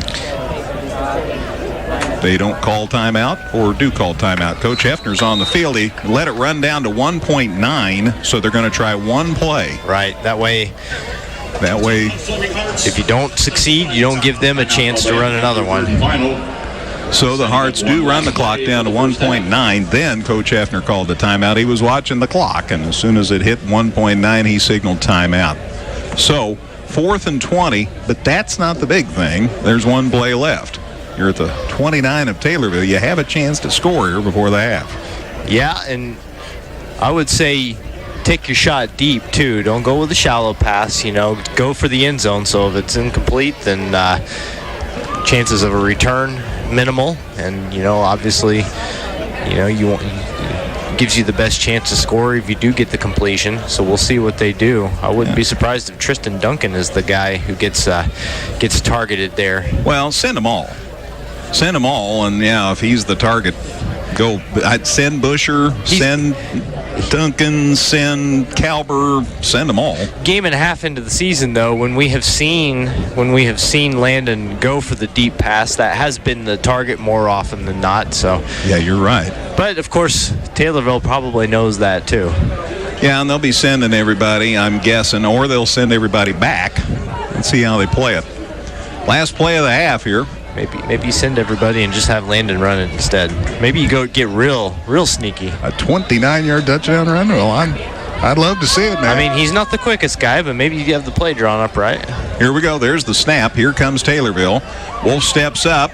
He's going to run, and he is going to run. And he's going to run to the middle of the field. Here comes Taylorville. He does get to close to the 10-yard line. He didn't do that because he wanted to. No, he was looking to throw all the way. But Down near the 10-yard line. he couldn't find anybody open, so he ran it just in case he'd seen an opening. Gets to the 10, just for the record, Dustin, to make sure your numbers are accurate. From the 29 to the 10 in 19-yard gain, and that ends the half. So Taylorville 19, Effingham 7. That's a halftime score here at Klosterman Field. Busy halftime show on the way in a minute, courtesy of Compass Benefit Group on 97.9 XFM. Carry out, dine in, delivery, and catering. Joe's Pizza and Pasta does it all. Come on in where you'll be greeted with great food and great service, including pizzas, pastas, sandwiches, salads, appetizers, and desserts. Joe's Pizza and Pasta. There's always great food with a great atmosphere at Joe's. Visit us 24/7 at danheck.com and check out the specials we have going on right now. No one will sell you a new Chevrolet or Toyota for less. Let us prove it to you. See you today at Dan Heck Chevrolet Toyota, South Route 45 in Effingham. Local, secure, enduring, and more convenient than ever. Washington Savings Bank is located in Effingham, Mattoon, and anywhere you are with their 24/7 virtual branch. Enjoy the conveniences of banking with all the services offered at Washington Savings Bank. Member FDIC. Effingham Express Care is here for you 7 days a week. We're open on weekends and holidays, and you never need an appointment to be seen. We offer on-site x-ray, strep and flu testing, and treatment of injuries. Don't waste your time and money in a busy ER. Come to Effingham Express Care or call 217-994-9301. Whether you're in the market to purchase a new or pre-owned vehicle, Northside Ford on North Keller Drive in Effingham will find a car that works for you. Check out their selection of cars and trucks today. Yep, his time at South Florida and at Parkland really paid off. Parkland in particular, I think that's where he really figured some things out and then managed to get himself into that Division I program. So we'll see about the Hearts figuring something out here in the second half. There's the kickoff. It's fielded by the Hearts on the hop. And Shackelford looking for some room, and he's got it. Going the far side. He's going to be deep into Taylorville territory. He may beat them all. He's inside the 10-yard line. They just did track him down. I thought maybe he was going to be able to outrun the pack. He took that one back at the 23-yard line and returned it inside the 10, so probably a 70-some yard return here. There is somebody still down on the field for the Hearts. It may be Shaq, but I don't know for sure. So they're going to hustle the trainer out, Trainer Troy, on a dead run over there to the far side of the field. Well, and that's the thing. He's running full bore down the sideline there and has somebody come track him down from behind. I'm sure he had no idea it was coming, and maybe the suddenness of it and the fact that all his momentum was carrying him the other direction until he got grabbed. Hard to say exactly what happened here, but you're right. I don't see Nate on the sidelines either, so I think that is who it is. And legs are moving. That's always my first thing. Legs are moving. I'm always glad to see that movement. Hopefully it's just his wind's knocked out from him, but he's inside the 10-yard line. Great run by the junior. So the Hearts are going to be in great shape. Now Coach Hefner's going to take the walk across the field. The ball is spotted at the 8. So you said the 23. 23. Now Shaq's sitting up. That's good. So that's a 69-yard return for Shackelford. So a nice carry there. So it's going to be first and goal at the 8. So Nate, when he wheeled in tonight to the stadium, good kid. You hope he just got the wind knocked out of him. He's sitting up, and I think they're just asking how many fingers they're holding up and what's 2 + 2 and all that stuff you run through. Now they're going to get him up. Good, because that was a heck of a run. Boy, he was running as hard as he could. Walking off. A good man. He's unsnapping that helmet. He's good. Just kind of picked his way through a little bit of traffic and then accelerated and found his way out into the open field. So good to see him walking off the field. Looks like maybe he'll take a few plays off and he'll be okay. Hopefully he'll be able to come to the sideline and Hartsville will run a play or two and get in the end zone and get back out there on defense. Is he holding his arm? Got his arm up, his left arm up against him. Yeah. That's not particularly good news. They'll bring him over to the trainer's table and take a look at him. All right, first and goal at the 8 for Effingham. This is a good way, not Nate getting hurt, but a great return by Shackelford. First and goal for the Hearts at Taylorville's 8-yard line. They couldn't get the score at the end of the first half. Maybe they can get the score at the start of the second half. It's 19-7 Taylorville as we start this second half. Up under center, Wolf, handoff, Ballman, I think. And he gets close to the 5, at least a couple, to the 6. See where they spot it.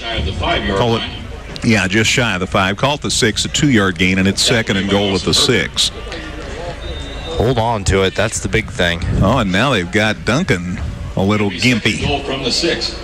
So Tristan Duncan, I don't know whether he strained something, but he's sure not going to come out of the game. No. Limps over here to the near side. Could be cramping in the calf. Sure, on a hot night like tonight. Wolf under center, hand off to the deep back, turn it upfield. He's in for the touchdown. Touchdown Effingham. Was it Ballman? I'm looking. Yeah, there he is. There's Kendall Ballman. All right. Kendall Ballman takes it in from 6 yards out, and the Hearts are back within 19-13. That's a good way to start the second half. Back to a 1-touchdown game, and they'll kick for 1. Yeah, because the worst thing that could happen is get yourself that field position and somehow not capitalize on it, so they get it in. Busher to hold. The kick's up. Looks good to me. The officials agree. It's put through the uprights by Bo Hefner, and the Hearts are within 5. Just into the third quarter. It's Taylorville 19, Effingham 14 on 97.9 XFM. Yeah, I don't see anybody on the trainer's table, so that's good news. Hearts are back within 5. Here's the kickoff, and it comes to the near side of the field. It lands inside the 10. A little trouble picking it up as Taylorville. Now they've got it. It's Yemi, and down he goes at about the 15. Nice pursuit. Stoneburner got in there on the stop for the Hearts. Yeah, I think that Dubazon thought that maybe one of the more shallow kick receivers might pick that one up. Instead, they let it go over their head. He had a little trouble picking it up at about the 8-yard line and only made it about 7 yards from there. So first and 10 for Taylorville at their 15-yard line. Hearts right back in it now. It's 19-14 Taylorville with 11 minutes to go in the third quarter. Yeah, big defensive possession here. Hearts are right back in the ball game. Odom, the snap, and he got away. Boy, they had him stood up, and he gets away, and Ballman says you're going no farther. He still got close to the 20 by the time they finally slowed him down. Odom's second effort might have got him to the 19. Tackle made by Kendall Ballman on the Called the 19, gain of 4 would be second and 6. They're calling it the 18 on the scoreboard. It's in somewhere in between. Okay. All right, give him 3 to the 18. That's okay with me. Second and 7. Odom from the shotgun on second and 7. Going to throw. Goes to the far side. Bounced it. Incomplete. It'll be 3rd and 7. Kind of wonder if he wasn't still feeling all the contact that he took on that last play, as he left that one very short of the open receiver. That one came up about probably 3 yards shy of the target. Dubazon was the intended receiver, and the ball never got there. Either that or a Dubazon ran to the wrong spot. Also an option, also a possibility. Clock stops with 10:34 to go in the third. 3rd and 6 now for the Tornadoes at their own 19-yard line. Went from the 18 to the 19. But it's 3rd down. 19-14 Taylorville. Boy, it's a big play right here. And now Taylorville agrees. They're going to call timeout. They agree it's a big play. Timeout Tornadoes. 10:34 to go on the 3rd. Here at Effingham. It's Taylorville 19, Effingham 14 on 97.9 XFM. Carry out, dine in, delivery, and catering, Joe's Pizza and Pasta does it all. Come on in where you'll be greeted with great food and great service, including pizzas, pastas, sandwiches, salads, appetizers, and desserts. Joe's Pizza and Pasta. There's always great food with a great atmosphere at Joe's. Visit us 24/7 at danheck.com and check out the specials we have going on right now. No one will sell you a new Chevrolet or Toyota for less. Let us prove it to you. See you today at Dan Heck Chevrolet Toyota, South Route 45 in Effingham. Local, secure, enduring, and more convenient than ever. Washington Savings Bank is located in Effingham, Mattoon, and anywhere you are with their 24/7 virtual branch. Enjoy the conveniences of banking with all the services offered at Washington Savings Bank. Member FDIC. Effingham Express Care is here for you 7 days a week. We're open on weekends and holidays, and you never need an appointment to be seen. We offer on-site x-ray, strep and flu testing, and treatment of injuries. Don't waste your time and money in a busy ER. Come to Effingham Express Care or call 217-994-9301. Whether you're in the market to purchase a new or pre-owned vehicle, Northside Ford on North Keller Drive in Effingham will find a car that works for you. Check out their selection of cars and trucks today. Taylorville runs an end around. They might have got the first down. Dubazon took the handoff, and he was the man in motion there, and he looks to have gotten across at least the Taylorville players seem to think he did get past the first down line. Arts used to run that sweep a lot. Yes. Back in the day. I'm sure Mike McDonald down there on the Effingham sideline saw something that he recognized there. Call it the 26. So gain of 5. That's enough for 7. That's enough for a first down. So 1st and 10 now at their 26. From the shotgun, Odom looking to throw, got happy feet, now he goes deep, he's got a man, see you later. Nope, yes he did get away from the defender, and it's another touchdown for Taylorville. Dubazon was wide open down there, and then Ballman recovered and was looked to at least bring him down. It was going to be a big gain, but he just basically broke the one-on-one tackle there and then ran about 25 yards down the rest of the way for the score. That is a 74-yard touchdown catch for Dubazon. That was pretty tough for Kendall. He had to turn around and try to make that tackle at the same time and was unable to do so. And Dubazon's pretty good receiver, and nice run after the catch. 74 yards, and it's a touchdown, and the Hearts weren't close for long, were they? Score comes with 10:11 to go in the 3rd quarter, and it's 25-14 Tornadoes. Dubazon, 7 catches, 252 yards, back-to-back plays, touchdown catches of 97 and 74 yards. So the Hearts have kept Wright pretty much in check, but Dubazon is making the difference for Taylorville tonight.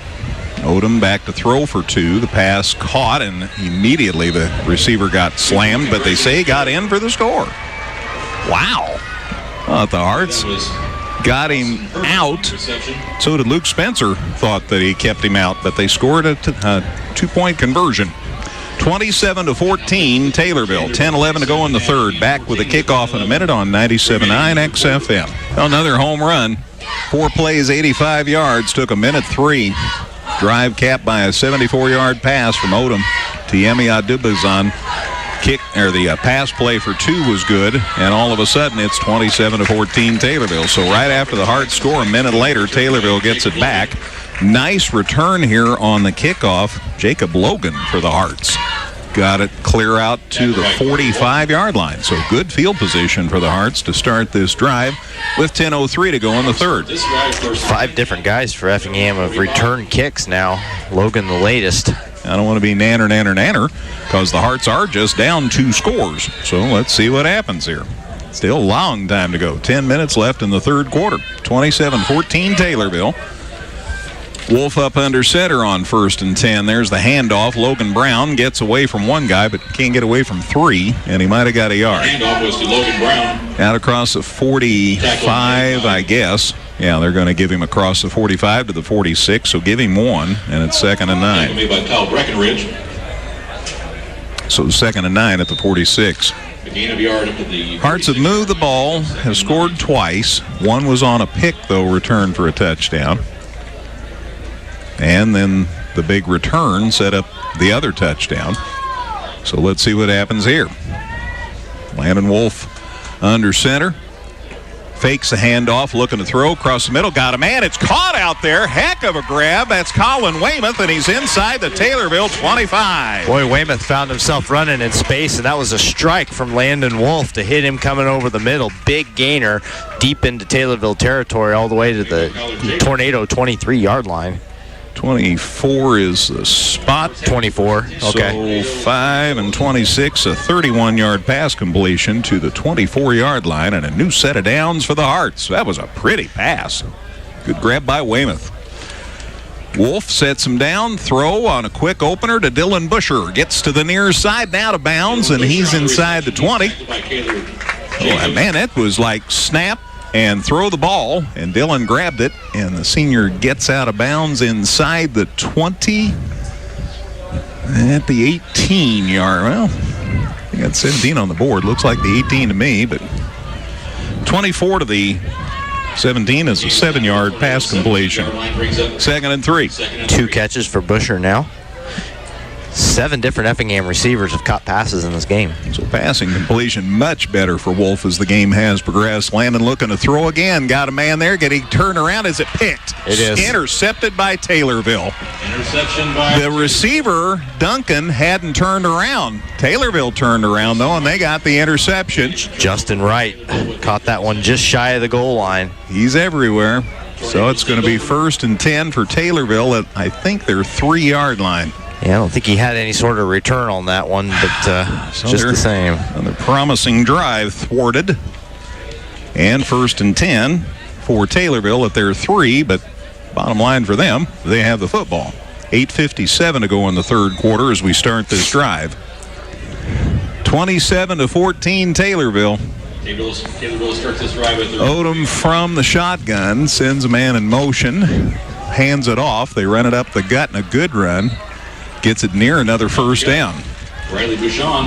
Bouchon gets it out across the 10 to the 11-yard line. All right.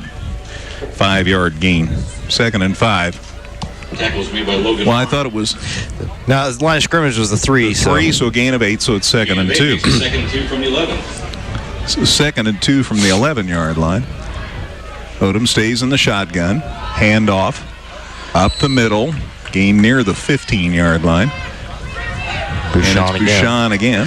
Ball carrier was Riley Bouchon. And honestly, if they can keep moving the ball on the ground, they're probably going to do it. Start running some time off the clock. You've got yourself a 13-point lead. Try to shorten this game up a little bit. 2 to 13, give him 2, and it's enough for a first down. So 1st and 10 for Taylorville at their own 13-yard line. 8:10 to go in the third. Hearts had another drive going. And the turnover. Odom from the shotgun brings a man in motion from the far side. Looking to throw. Got a man across the middle, and it's short. Wright was the intended receiver. Pass was way short. So let's hope the Hearts had a chance to hurry him up, and the throw came up short. Stops the clock with 7:53 to go in the third, brings up a 2nd and 10. And he's had a couple of those here in the second half where he's just come up well shy of the receiver. Of course, he's also had a 74-yard completion here in the third quarter, so he's put at least one on the money. So 2nd and 10 for the Tornadoes. There's the snap and a whistle. Looks like this one's on the Tornadoes. I would imagine we'll be bringing this one back 5 yards. Side official threw the flag. Here's the call. No. Defense. Oh. 5-yard penalty. Still 2nd down. Offside on the Hearts. So move it up to the 18. Still 2nd down, but 2nd and 5 at the 18-yard line. It will be 2nd. That's the first penalty of the second half. Each team was penalized 5 times before halftime. So Taylorville still deep in their own territory, still at their own 18-yard line, but now it's 2nd and 5. 27-14 Taylorville here at Effingham. There's the snap, there's the pass, it's caught. The official had to go to his, or the receiver had to go to his knees. That's Dubazon. And it's caught, and that's enough for a first down. For the Tornadoes. Out across the 20 to the 24-yard line. Gain of 6. The ball spotted just shy of the set of downs for the Tornadoes. Hart's down 2 scores. Got that score, and then Taylorville came right back and another home run. That's the second big pass play they've completed for a touchdown tonight. That's what they can do for you. Odom staying in the shotgun. Going to run it this time. Goes to the far side. Good run going. Still on his feet. Holy cow, he gets it out to the 40-yard line. To the 40-yard line. He just took people with him that time. Out to the 40, and the Hart that made the stop, a little slow getting off the turf. That's Luke Spencer. I think he's worrying about a shoulder right now. I think we got a Taylorville player down on the turf too, trying to stretch out a cramp. Could have been who ran into Luke. 16-yard pickup though for Odom, who probably had, I don't know, 3 or 4 different red jerseys got a hand on him at least. Gain to the 40 from the 24. Dustin's correct, a 16-yard gain, and it's 1st and 10 again. Taylorville hasn't gained a ton of yardage on the ground, but they've done just enough to keep Effingham honest, and that has probably created the space for them to rack up 367 yards of passing offense in this game. Both these teams finished 9-2 last year. We've got a delay while the Taylorville kid's on the field. Both these teams finished 9-2. You'll remember Taylorville had the early lead last year, but the Hearts came back, won that at Taylorville, 50-37. Appeared to be a cramp after that last. It was Brandon Odom, their quarterback, who was sitting there. So it was him and Luke who would have collided. So they'll have to bring somebody else into the game, one would presume. See what they do here. And the quarterback will be, I think it's number 14 if I'm looking closely. Blake Beckley, I think, will be a quarterback this play. Probably just this play. Nope, it's not. It's number 8. Handoff to Yemi, and he goes to the far sideline and takes it out of bounds near the 50. That is Sean Chukowski. That's the quarterback. Was that on the last play? He handed off to Yemi Adubazon. Okay. Sean Chukowski hands it off to Yemi Adubazon. So got shoved out of bounds after about 4 yards there. Gain to the 44, so 4-yard gain indeed. 2nd and 6. 7:02 to go on the 3rd. Odom's back out there. And a flag. Somebody lined up wrong, or let's see what this is about. Maybe it had to do with the substitution, getting Odom back on the field. I'm thinking we're going to hear in a minute. Yep, substitution play. Mike's cutting out. That's not the official's fault. Just substitution infraction. So substitution infraction. That should be 5 yards. Mm-hmm. So they gained 4 on the play, lost 5 on the penalty at 2nd and 11. Back to the 39. They do have their starting quarterback back in the game, so that was one play, and Odom back out on the field. Remains the same at 2nd down and 11. Now the correct substitution, so they're good to go at their 39. The drive started on their 3. 27-14 Taylorville, and they're taking a lot of time on this drive, to no one's surprise. Odom, snap, looking to throw. It's caught out here by Wright. He got away from 2 men, and he's loose. And it's a big gain.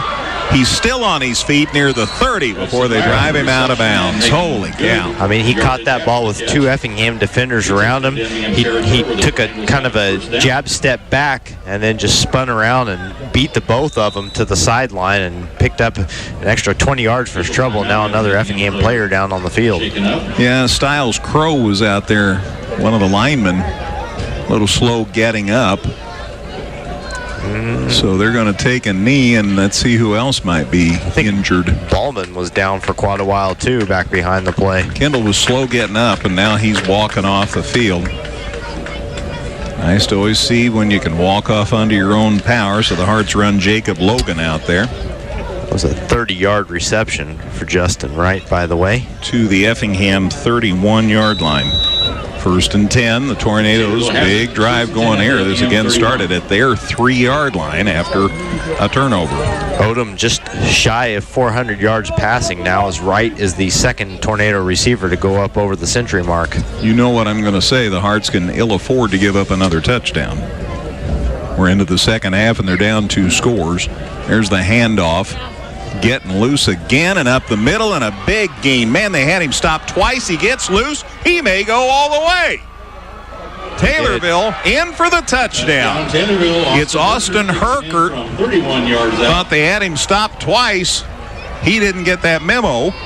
In he goes for the score. 31-yard touchdown run, and now it's 33-14 Tornadoes. That was Herkert's first rushing attempt of the game, and I wonder if that caught Effingham a little bit off guard. A little bit different personnel in the game, but it worked for the Tornadoes. Like you said, a 31-yard rushing touchdown, and now they are firmly in command.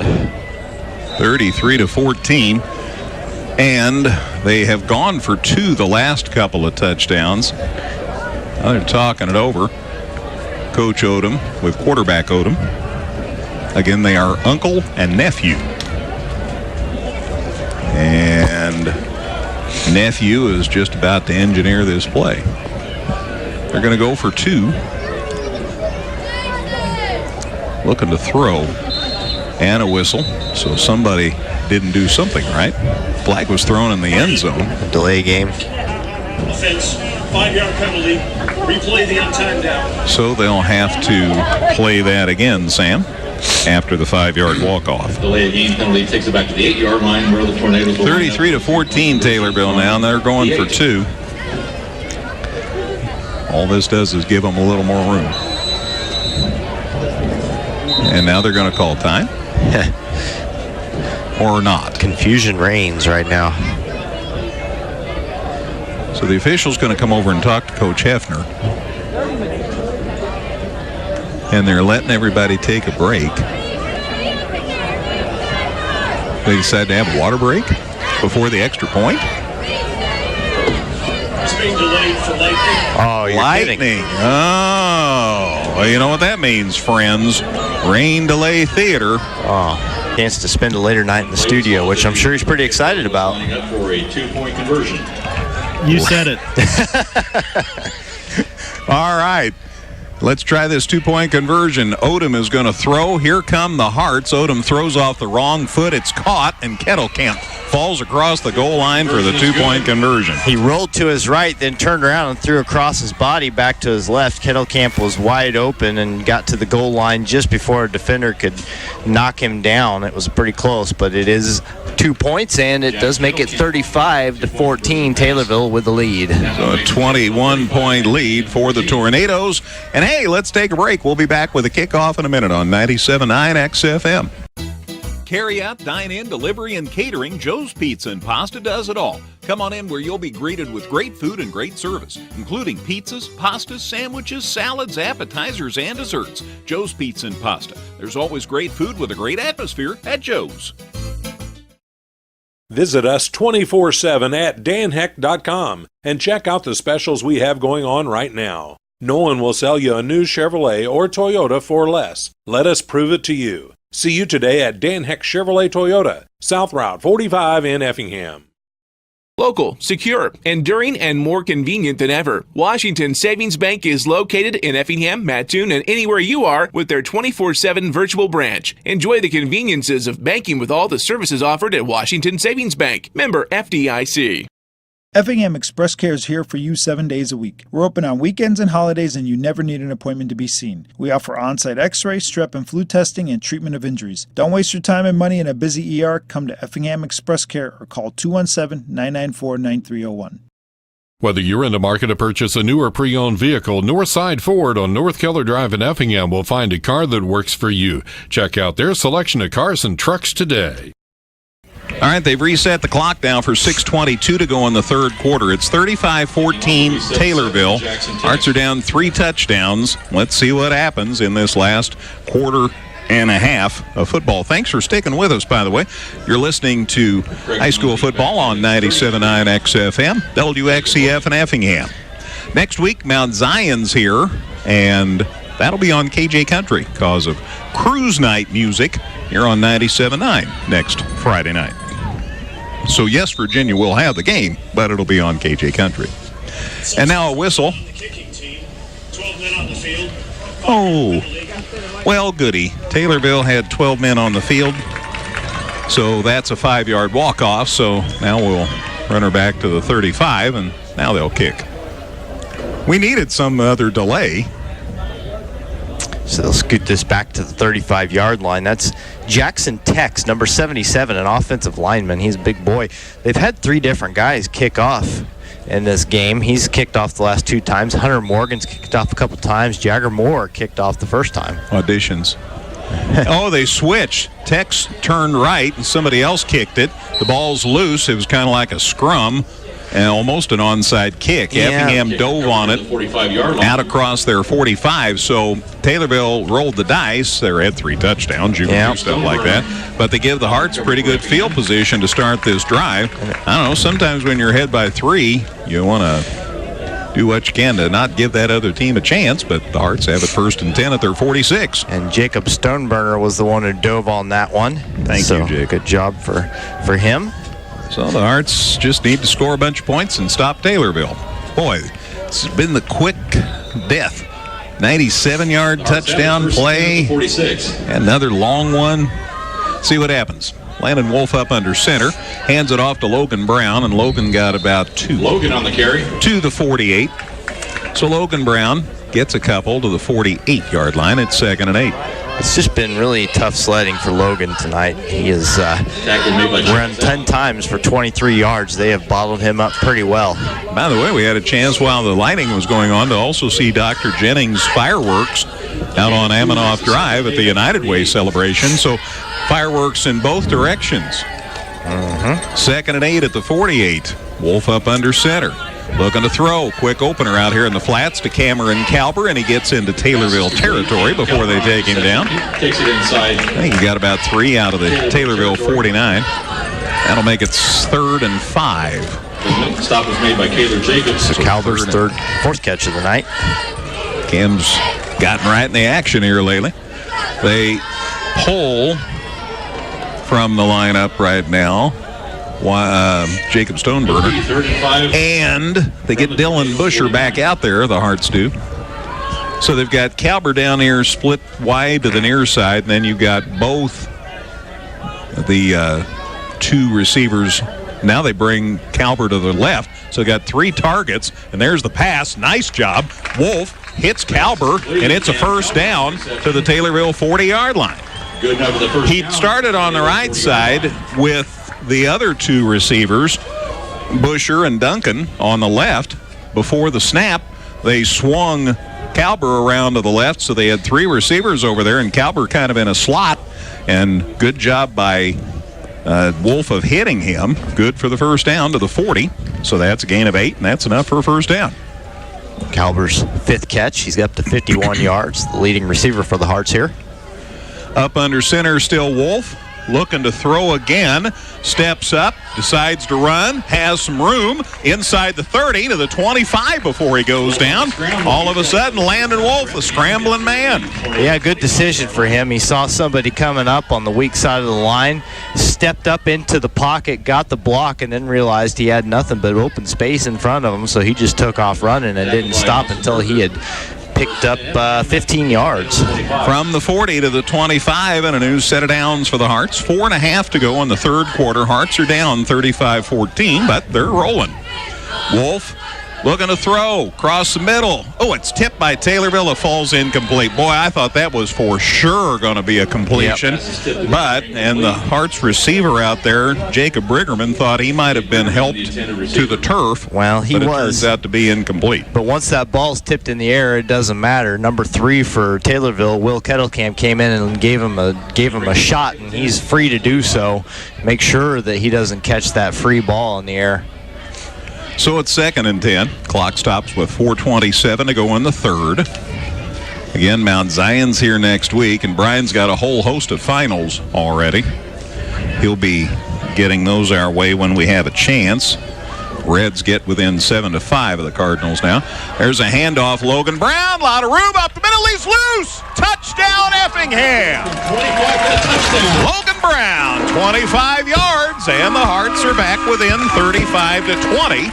The score comes with 4:20 left in the third quarter. So Logan, with one carry, more than doubles his production for the night, goes from 23 yards to 48 with that 25-yard touchdown run, and gets the Hearts within 2 scores. That's what you got to do. You got to come up with the answer here and then get your defense on the field and get the job done there. Bo Hefner to kick for one from Busher's hold, and lots of whistles. They went ahead and kicked it, so you don't pull a muscle that way. Let's see what the flag's about. We'll find out here in a second. Dead ball encroachment. Defense. Half the distance to the goal. Replay the end time down. I don't know if it was good. I guess you've got to take the penalty on an extra point. Yeah, and now so half the distance, or a yard and a half away, do you still kick it, or do you line up under center and just try to sneak it forward? Looks like they're just going to go ahead and kick anyway. So they're putting it down at the 9 now, so it's a 19-point extra point.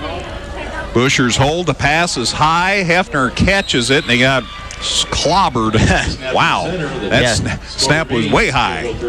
Busher did what he could to kind of bat it to Hefner, and Bo held on for dear life. I don't even know if it was the batting to Hefner was something he did on purpose or that's just how it worked out. But, yeah, that snap was errant, to say the least. Hefner took a little shot at the end of the play, but the Hearts do score the touchdown, and that's the important thing. We'll just keep it here, Brian. 4:20 to go in the third, so the kick for one was no good.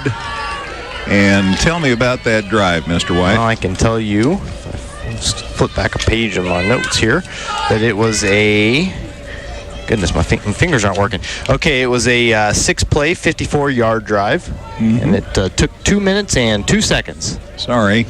Dustin usually has time to do that during the break. I didn't take the break. Sorry about that. Well, I had already flipped a page in my notebook. That was my fault as well. But bottom line is, like we said, Effingham gets on the board, and now it's going to be up to the defense. Another takeaway would be nice. They got a couple of those early in the game.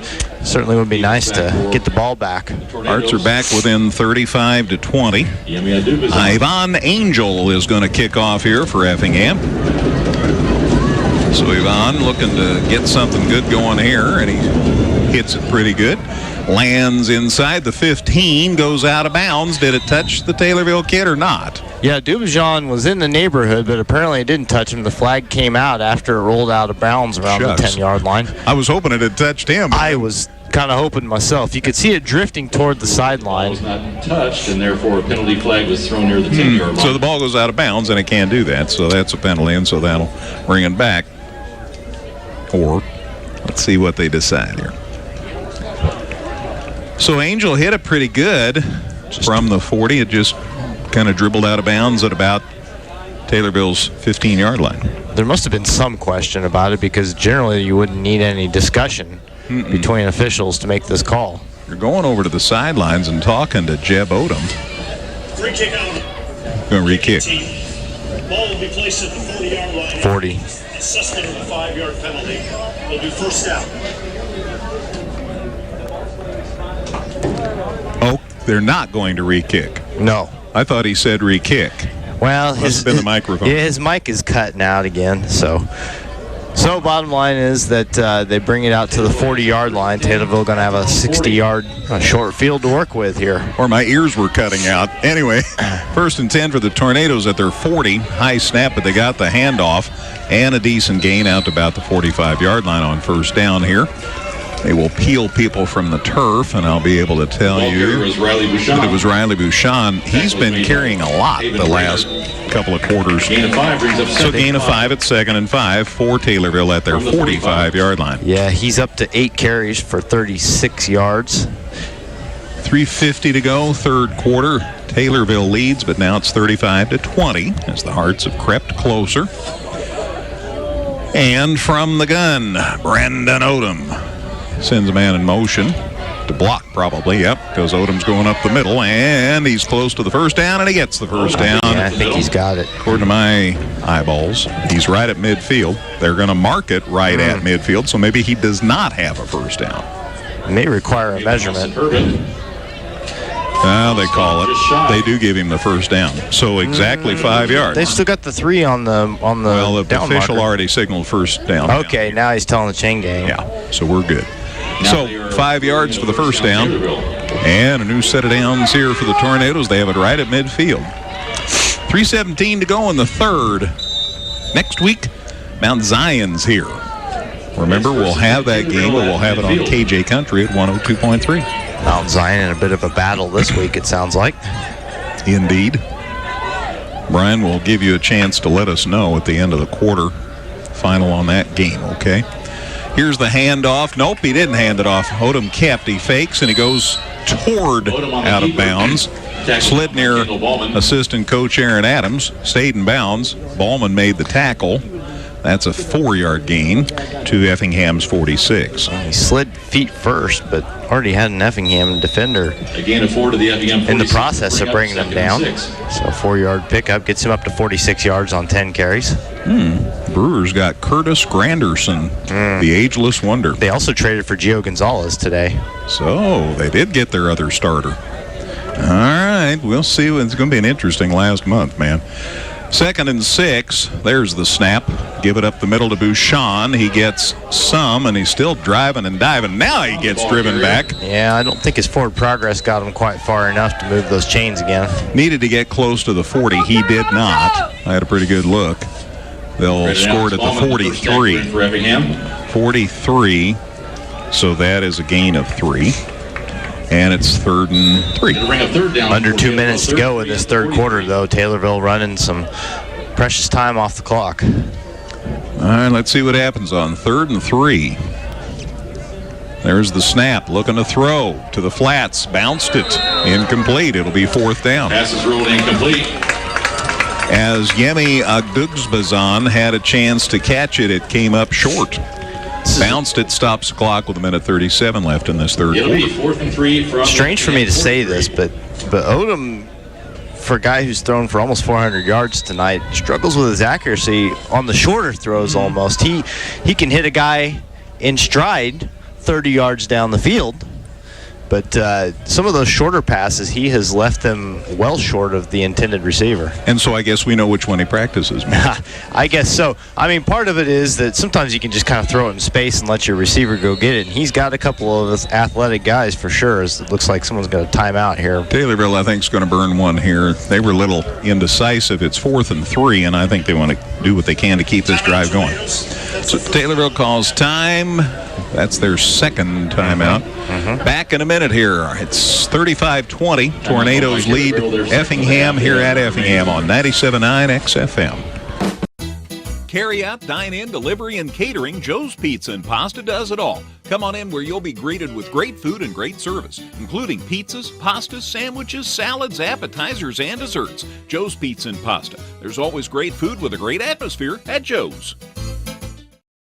Visit us 24/7 at danheck.com and check out the specials we have going on right now. No one will sell you a new Chevrolet or Toyota for less. Let us prove it to you. See you today at Dan Heck Chevrolet Toyota, South Route 45 in Effingham. Local, secure, enduring, and more convenient than ever. Washington Savings Bank is located in Effingham, Mattoon, and anywhere you are with their 24/7 virtual branch. Enjoy the conveniences of banking with all the services offered at Washington Savings Bank. Member FDIC. Effingham Express Care is here for you 7 days a week. We're open on weekends and holidays, and you never need an appointment to be seen. We offer on-site x-ray, strep and flu testing, and treatment of injuries. Don't waste your time and money in a busy ER. Come to Effingham Express Care or call 217-994-9301. Whether you're in the market to purchase a new or pre-owned vehicle, Northside Ford on North Keller Drive in Effingham will find a car that works for you. Check out their selection of cars and trucks today. 99 yards on that drive, highlighted by an 82-yard pass play from Odom to right. Try for 2 was good. Taylorville's up 43-20 with 10:35 to go in the game. And here is the kickoff, and a little tough time getting it picked up, but once he got it picked up, Jacob Logan, decent return, out around the 30-yard line. So again, not awful field position for the Hearts to start a drive. Man, oh man, they've had a 99-yard drive, a 97-yard drive, an 85-yard drive, a 97-yard drive, a 72-yard drive, and an 81-yard drive. And, I mean, those are all big plays caused by guy getting lost in the secondary or just flat out not being tackled. I mean, that 82-yard touchdown catch for Wright, that was a screen pass. Mm-hmm. And there was a hand on him at the line of scrimmage when he caught it, but they weren't able to bring him down. He puts a move on him, and he's gone. They've had scores of 82 yards, 74 yards, 97 yards, 39 yards. I mean, those are the plays that resulted in a score. Hearts get the handoff and a nice run out here to about the 40-yard line as Logan Brown shook loose for a decent gain there. Brown out near the 40, close to a first down. About a yard shy, so he's up to 57 yards on 12 carries. A couple of nice ones. He had that 25-yard touchdown run in the last drive. To the 40, it's 2nd and 1. 10 minutes left in the show. Wolf working up under center. Hand off to the deep back. That's Brown again. He has the first down. He's out across the 45-yard line. Logan Brown again on the carry. He's got a first down. Things are loosening up a little. 7-yard line. And something after the play. You see Logan come out of the pile nodding his head. I think you might see some extracurricular stuff after the play. Lay flag. The two officials are talking it over. Griffin Davis was the flag's at the 46. Gain of 6 on the carry there for Logan Brown from the 40 to the 46. Chain gang thinks we're going in the wrong direction. Yeah. Officials are still talking. Now they're talking to Taylorville. Never a good sign. No, it isn't. They're still talking. I think that official just daubed us. Or he's wiping his brow. Personal foul. It is against foul on Taylorville. So the 6-yard gain for Logan plus 15 yards. And 25, number 25 has been kicked out of the game, Austin Herkert. So not good. Ball ends up back at Taylorville's 39 by the time that's all sorted out. Was added at the end of the run, so the Hearts have it first and Cardinals 10 are now up at the Tornado, 12-5 on Cincinnati, so it looks like they've got that wrapped up. A little rally there late. So first down and at the 39, Taylorville. Whole bunch. So the Hearts have the ball. Hand off to Brown. Logan lost yardage, as it turns out. It was first down at Taylorville's 39. Brown tried to get something going, and they drove him out of bounds. I think he lost yardage on the play. Yeah, he's trying to come around the left edge, but never could find the edge. Instead, got pushed back for a loss of a couple. So from the 39 to the 41. And it's 2nd and 12. Hearts are down 43-20. That's the bottom line. 9:40 left in the game. Hearts make a change on the line. Out goes Ethan Huss. Marcus Heitz checks in. Marcus has seen a lot of varsity play these last few years. One of the few linemen back. Let's have new people both on offense and defensive line. Pass deep. There's Duncan. Did he catch it? No. Had hands on it in the end zone. Boy, it's hit the turf. Go ahead. Yeah, it was a good throw. I mean, and Landon was hit as he threw that from his blind side, still made a good throw. And Duncan trying to go down to the turf to catch it, like you said, just couldn't quite wrap it up. And he's telling the sideline, I caught the ball, but the official was right there. So Tristan is convinced he caught that ball for a touchdown, but it's ruled incomplete, and that's well. And I'll tell you, I mean, there was an official right in front of the play watching it, so he had been pretty sure of what he saw. But man, looked really pretty. Yeah, that was a nice throw. Incompletion stops clock with 9:31 to go, and it's 3rd and 12 now. From the shotgun, Wolf gets it. Rolling to the far side, looking. There's the pass. It's caught out there by Cameron Calber. Cam's had some nice catches. Got it to the 30. He's shy of the first down, but he's close. Close. Let's see where they mark it here. Wow. an unfavorable spot. Must have stepped out of bounds a little sooner than we thought. That's back at the 33. Well, must have been go-go gadget feet, because I can't imagine how he got out of bounds. Well, anyway. It'll be 4th and 4 at the 33. At the 33, so it was a gain of 8. Wow. Hearts didn't catch a break on the spot there. So 4th down and 4. Obviously, we're going for it. Wolf from the shotgun looking to throw. Comes to the near side dump pass, and he threw it over Logan Brown's head. Way over his head. And that gives the ball to Taylorville. Logan Brown was the intended receiver. The Tornadoes. Ball floated over Brown's head. Stops clock with 9:21 to go and gives Taylorville the ball. Now Landon did take a shot at the end of that play. Might have been feeling the pressure a little bit as he let go of that ball. Might explain the lack of a touch on it. It doesn't really, one way or another, Taylorville's got the football back in a 2-touchdown lead. And we will or a 3-touchdown lead, I'm sorry. 9:21 to go. It's 43-20 Taylorville. So they will probably try their very longest drive-killing clock that they can. No, they're going to throw. Well, shows what I know, and they're going for the bomb. And there it is again. Any getaway from 2 defenders, 3, 4 defenders, and another touchdown for the Tornadoes. Shows what I know. I thought they'd kill the clock. Instead, they went for the whole enchilada, and Yemi Agdubazan catches it. 67 yards. Well, it's like a world record for passing yardage for Odom. Thanks for his receivers running under these balls and running really fast. 49-20. He's up to 558 yards. He threw for over 500 last year, and you're like, well, you know, won't do that 2 years in a row, right? Well, yeah. He's eclipsing it now. 513 last year. He's up to 558 now. Tell me the length of that pass play. 67. That's a whole bunch. That's over 300 yards receiving for Dubajan now, as he's made his 3rd touchdown catch. He is up to 335 yards. That's pretty good night. I believe I'd be getting the IHSA record book out. 10 catches, 335 yards, 3 touchdowns, catches of 97, 74, and 67. They're going to try for 1. It's up. Looks good. Is good. 9:08 left. It's 50-20 Taylorville. And the always ominous sign of the Taylorville coaches coming down from the roof going to the sideline. They may have seen all they need to see tonight. Never reassuring. Let's take a 30-second break here on 97.9 XFM.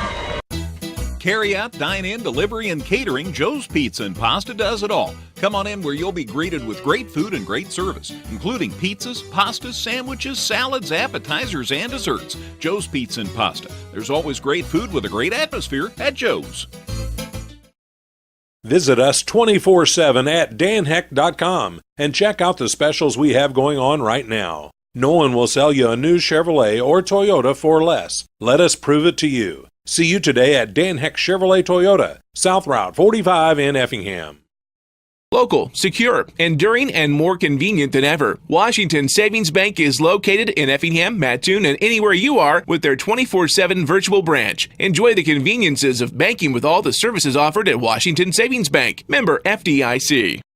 Effingham Express Care is here for you 7 days a week. We're open on weekends and holidays, and you never need an appointment to be seen. We offer on-site x-ray, strep and flu testing, and treatment of injuries. Don't waste your time and money in a busy ER. Come to Effingham Express Care or call 217-994-9301. Whether you're in the market to purchase a new or pre-owned vehicle, Northside Ford on North Keller Drive in Effingham will find a car that works for you. Check out their selection of cars and trucks today. Yeah, we can kill a lot of clock, run a lot of plays, a lot of running plays. Yeah, keep the ball away from Effingham. Or we can throw it 67 yards down the field for a score, and that's what Taylorville did. Shows what I know. 50-20 Taylorville with 9:08 to go. One play, 67 yards, 13-second drive. Scoring plays, 67, 82, 74, 97. You want me to stop? 39, 20, wait a minute, 39, that was Effingham's. 23, 31, holy cow. Here's the kickoff. See what the Hearts can do with this. Coming to the near side. And down he goes out across the 30-yard line. Decent return by Jacob Logan. He's done a good job here on special teams. So out across the 30. And The officials and the chain gang get everything set. Down to 9 minutes on the schnoz. We had a lightning delay. That's why we're still playing. Not because Taylorville scored 50 points. Well, I guess maybe both are part of the problem. A lot of factors contributing to the length of this broadcast. Yes, indeed. It's 10:30. Your clocks are right. 50-20. Taylorville leads Effingham. First down, the Hearts fumbled. And it's picked up by Taylorville. And they're going to score again. Holy cow. Number 32. That is Cole Repsher, and he just brought one back. 28 yards. A fumble recovery. Hearts tried a running play. Is that Brown? I didn't even see. Or was it Jacob Logan? Jacob Logan carried the ball. He got hit. He coughed it up. They were going to give the youngster a chance, and I think he got hit and turned it over, and Taylorville picks it up and gallops into the end zone, and it's 56-20. Still 8:50 to go. Mercy Rule is 40 or more point lead. It's 36 right now. Well, obviously this is mighty disappointing. It was anybody's ball game at halftime, 19-7. But this second half has gotten way out of hand. Half-hour lightning delay means it's late and lopsided. Here's the extra point. It might have got blocked, but it might have still been good. I'll be darned. I would say a rainmaker, but we don't want that to happen. And it made it across the crossbar. The extra point is good, and it's 57-20 Taylorville. So let's take a 30-second break, Brian. More to come in a minute here on 97.9 XFM. Need help with? It's 57-20. And again, the play, a fumble by the Hearts, picked up by Repsher. He ran it in from 28 yards out. The kick was good, and it's 57-20 Taylorville. My goodness sakes. It was, again, 19-7 at halftime. It was 35-20 after three quarters. Now it's 57-20. And the kickoff. And the Hearts are trying to hang on. And Jacob Logan on Taylorville getting after it. Jacob Logan, the return man. He stopped outside the 20. Let's see where they spotted, I think, the 21. 8:43 left. Have it first and 10 at their own 21. 8:43 left. 57-20 Taylorville. So now you're just playing for pride. Make sure nobody gets hurt. Get yourself to week 3. Coach may be looking to make some substitutions along the way, so we'll try to double check. I see Jacob Thompson out there, so he may be going to quarterback now. So we're just going to see what we can. Nathan Thompson, sorry. There's 3 Thompsons at Effingham High School, and they all play sports. Nathan Thompson's going to quarterback here for Effingham. Number 12 out there. The good quarterback number. There's the snap, there's the handoff, and there's not much. Wow. And is the ball loose? Ball came loose. Taylorville recovers. Boy, that was, unfortunately, I think that was Logan again who might have taken the carry. And my goodness. Things haven't worked out too well for the young man. Taylorville scores now. Then the mercy rule does kick in. It's Effingham's 4th turnover. Jacobs. Yeah, I'm sorry. Not a good number. Jacob Stoneburner's limping off. Hopefully it's nothing serious. Looks like a cramp, maybe. He's trying to shake it off. Looks like, well, the Hearts are going to call time now. I was going to say the number 1 defense ran out there. So let's see about this. Hearts call time with 8:35 remaining. They have 1 timeout left. So timeout Hearts. Brian, let's take a 30-second break. 8:35 left. It's Taylorville 57, Effingham 20 on 97.9 XFM. I think Taylorville's going to run the mod squad out there on offense now. 8:35 to go. Again, 40 points or more. The clock is continuous, and Taylorville's ahead by 37. So let's see what happens here. 8:35 remaining. Hope to talk to Coach Hefner on the post-game show, so stay tuned for that. All the dust and stats on this one, they'll be voluminous. And all of Brian's scores. He certainly should have a lot of finals. From the shotgun, there is no handoff. In fact, the Man in at quarterback. Tries to drive. The quarterback is number 84. Did Scott say Tyler Heimsness? Yes. All right, so he kept. And no gain. Heimsness kept that and was stopped at the 20-yard line. It's 2nd and 10. Yep, no gain. Going to give him a yard to the 20. No gain. Yeah, no gain. Okay. 2nd and 10. Taylorville knocking on the door again. So they've got their starters out. Heimsness is a tall lad. You'll probably see him during basketball season. 6'2" and 180. There's the snap from the shotgun. He's going to throw. And it's caught. And pass is complete. It's just what Taylorville does. They throw the ball. Caden Sabatini, I think, maybe number 28 out there with the catch. I guess so. If it's 57-20, they're still throwing. Yep, Sabatini, number 28. So some on-field experience. Down to the 13-yard line. Gain of 8, so it's 3rd and 2. And we're down to 7:27 to go.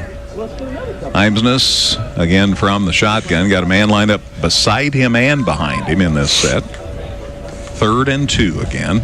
They're taking lots of time trying to run that play clock down. There's the snap, and he lost it. And now he picks it back up, and down he goes. Heimsness fumbles. Effingham had all sorts of people in there. Let's give you a couple of names. Styles Crow was there. Jet Gillum was there on the stop. Something drew a flag after the play was over with. Lost back to the 29-yard line by the time it all shook loose.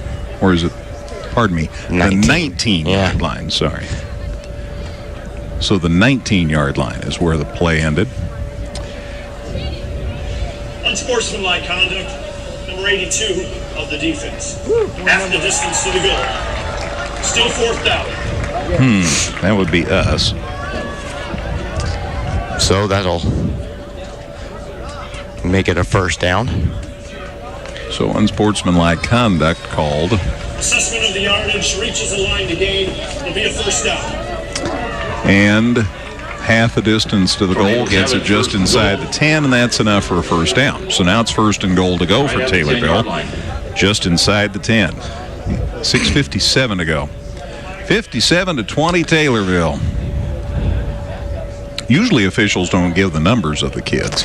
Yeah, we've seen it a time or two, and generally speaking, doesn't seem to be the typical practice in a high school game and an IHSA game. I think sometimes guys call college and high school, and I think they call them the same way. So Heimsness again, 1st and goal just inside the 10. He's from the shotgun. We're down to 6:45 to go. 13 on the play clock. So Heimsness is checking the sky, making sure nothing's up there. We had that earlier. There's the snap. And they hand it off this time, and a dozy-do, and down he goes. 33. Zenon McCoy, number 33, taking his 1st carry of the evening. Zenon, there's a cool name. He's a sophomore.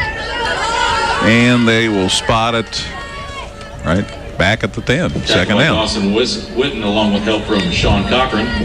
So Sean Cochran's in there on defense now for Effingham, along with Witten, who's getting to play something besides punter, although he's punted great tonight. Brings up 2nd and goal. That's been a bright spot for the Hearts tonight. He's punted the ball well. So it's 2nd and goal. Ball right at the 10. And we're under 6 minutes to play, and there's a handoff again. Or did he keep it? Heimsness kept.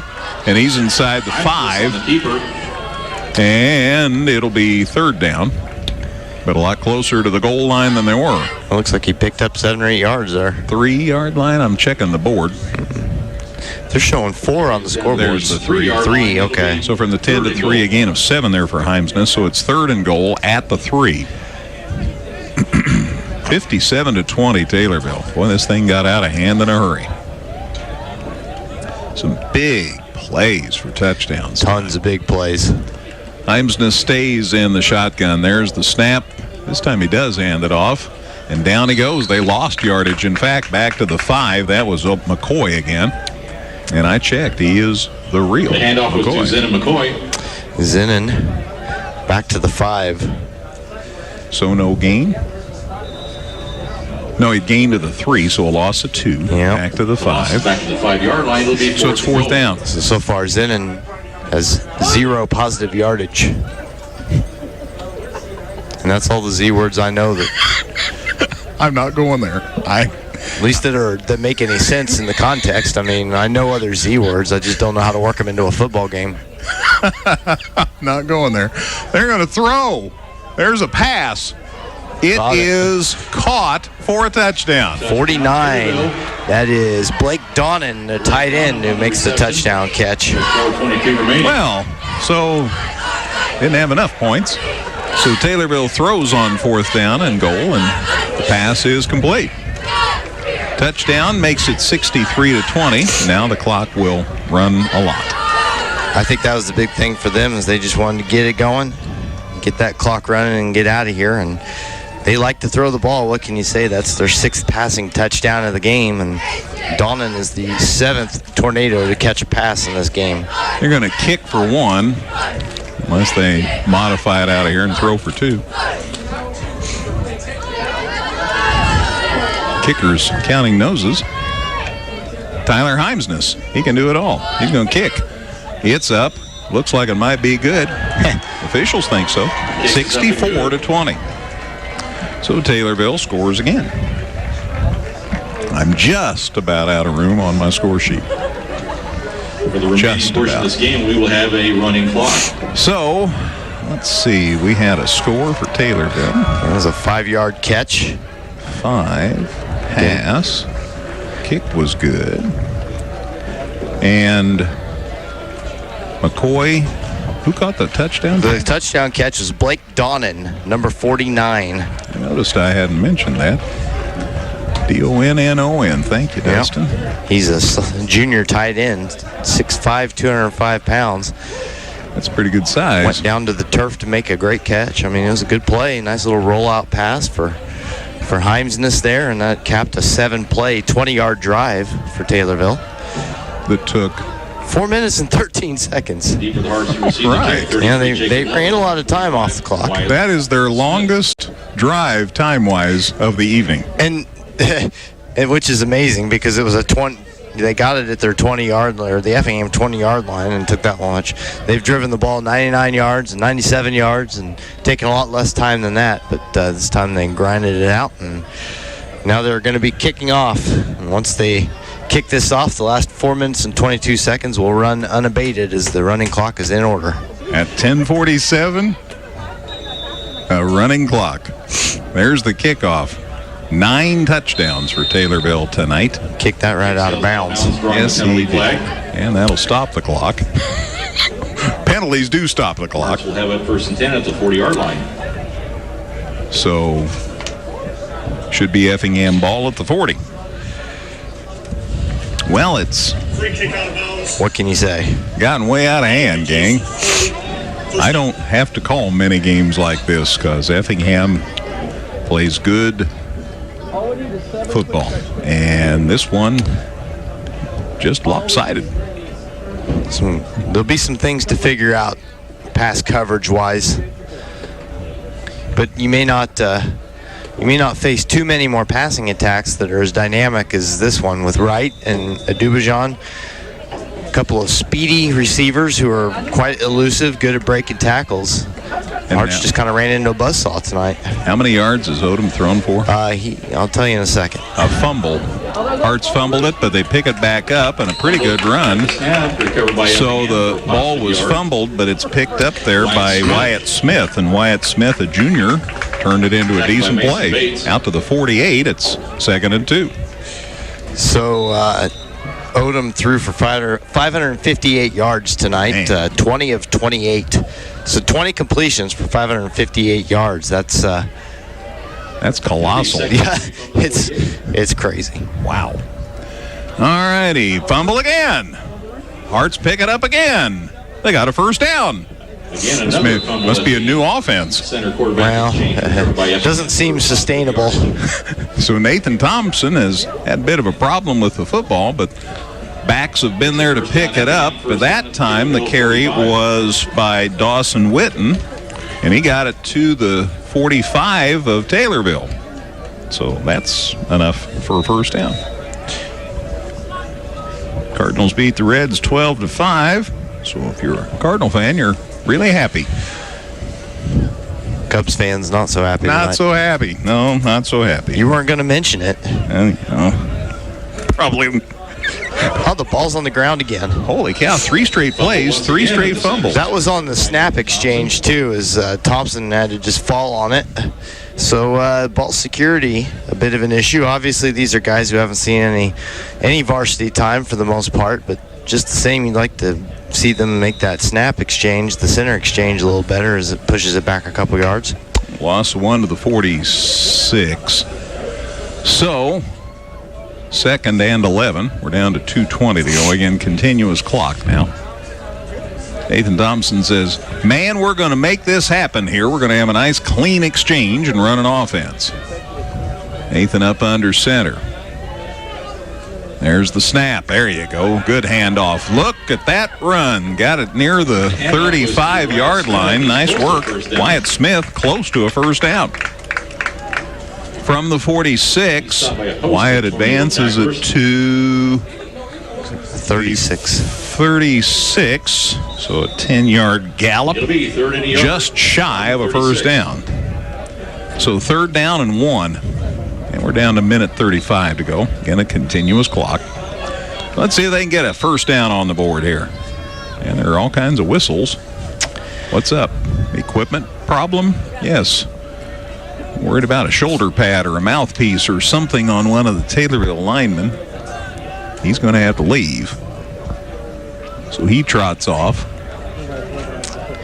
Ian Niesler, number 58. Somebody else in for him already, so we're good to go. There's the handoff, and maybe they got it. Dawson Witten was the guy who took that one, and I think he pushed his way across. Side official looks optimistic.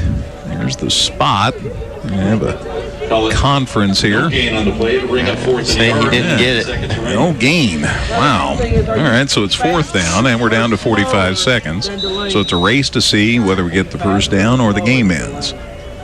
Nathan Thompson up under center here. There's the snap. There's the handoff. Wyatt Smith says, give me that ball. He has a first down. Got it into about the 33-yard line. It is indeed a first down for the Hearts. So from the 36, a gain to the 32-3. Gain of 3. And a new set of downs just in time for the last play of the game, or maybe we've seen the last play of the game. Down to 13 seconds. Yeah. That's the show, friends. Final score. Wow. Taylorville 64 and 20. Whopper of a night for Taylorville. Huge second half. Taylorville beats Effingham 64-20. Again, it was 19-7 at halftime. Ends up Taylorville 64, Effingham 20. All those points and a lightning delay to boot. Post-game show on the way in a minute here on 97.9 XFM. Carry out, dine in, delivery, and catering, Joe's Pizza and Pasta does it all. Come on in where you'll be greeted with great food and great service, including pizzas, pastas, sandwiches, salads, appetizers, and desserts. Joe's Pizza and Pasta. There's always great food with a great atmosphere at Joe's. Visit us 24/7 at danheck.com and check out the specials we have going on right now. No one will sell you a new Chevrolet or Toyota for less. Let us prove it to you. See you today at Dan Heck Chevrolet Toyota, South Route 45 in Effingham. Local, secure, enduring, and more convenient than ever. Washington Savings Bank is located in Effingham, Mattoon, and anywhere you are with their 24/7 virtual branch. Enjoy the conveniences of banking with all the services offered at Washington Savings Bank. Member FDIC. Effingham Express Care is here for you 7 days a week. We're open on weekends and holidays, and you never need an appointment to be seen. We offer on-site x-ray, strep and flu testing, and treatment of injuries. Don't waste your time and money in a busy ER. Come to Effingham Express Care or call 217-994-9301. Whether you're in the market to purchase a new or pre-owned vehicle, Northside Ford on North Keller Drive in Effingham will find a car that works for you. Check out their selection of cars and trucks today. Some interviews are more enjoyable than others, and then there's this one. Yeah, it is what it is. Kids play hard. They got a nice ball club, put you in puts you in some tough spots. They got good skill sets. They got a nice transfer in and quarterback that can throw, which we knew that from last year, and we knew the other receiver, and they put you in a bind that get those guys out in space and get them one-on-one, turn things into a numbers game, and as long as they sit and two-back personnel or multiple tight ends, you blitz, you can't get there, and if you try and double those guys, then you're outnumbered inside for the run, and they put you out there in space, and sometimes you make plays, sometimes they make plays, and they made more plays tonight. And we'll take a look at the film and go back to work on getting better. I think you look at it from halftime, from 3 quarters, it was a game at that point, and then that fourth quarter, and that's going to skew things. I mean, the points all count. But it was much closer for a good part of the ball game. Yeah, they did a good job getting the last one up. Kids played hard and had chances, and I'm sure we'll look at film and see some good things, and we'll see some things we got to fix, and we'll go forward. Usually on games like this, you don't dwell a whole lot. It's one of those you put in the memory bank for next year or the following year, whenever you get your chance and things come back around, and you get a chance to come back on the other side of it, and but we'll take a look and then start working to get better next week. There were some pluses. Landon got on a jag there for a while. He and Cam Calber got on quite a roll as far as passes and connected on several attempts. Yeah, they were prevent at the end of the half. Allowed some completions, but again, we didn't finish. It's kind of the story we had. You get a couple untimely turnovers, and then you don't finish drives, or you put yourself behind the chains, and it makes it tough. We don't have. We've got a very good skill set of guys, but you can't play from behind the chains. And we talk about it quite a bit. When you play really good teams like that, your margin for error, you don't have a great margin for error. And a lot of times you may only get one chance to make a play, you don't get it back. So we got to clean those. We got to clean those things up.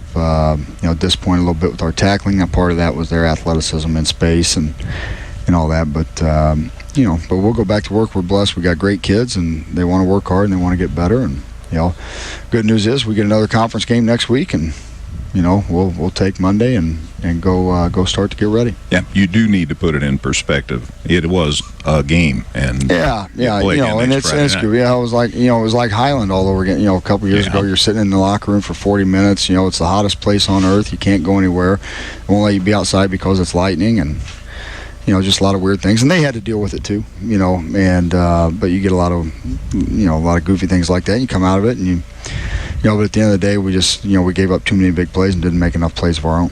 The one thing I do want to talk about that was much improved from last week was the special teams play. Punting was really good, got some extra points. And this is, and in all honesty, our kids had a great week of practice. It's just, their athleticism, it's hard to simulate, and,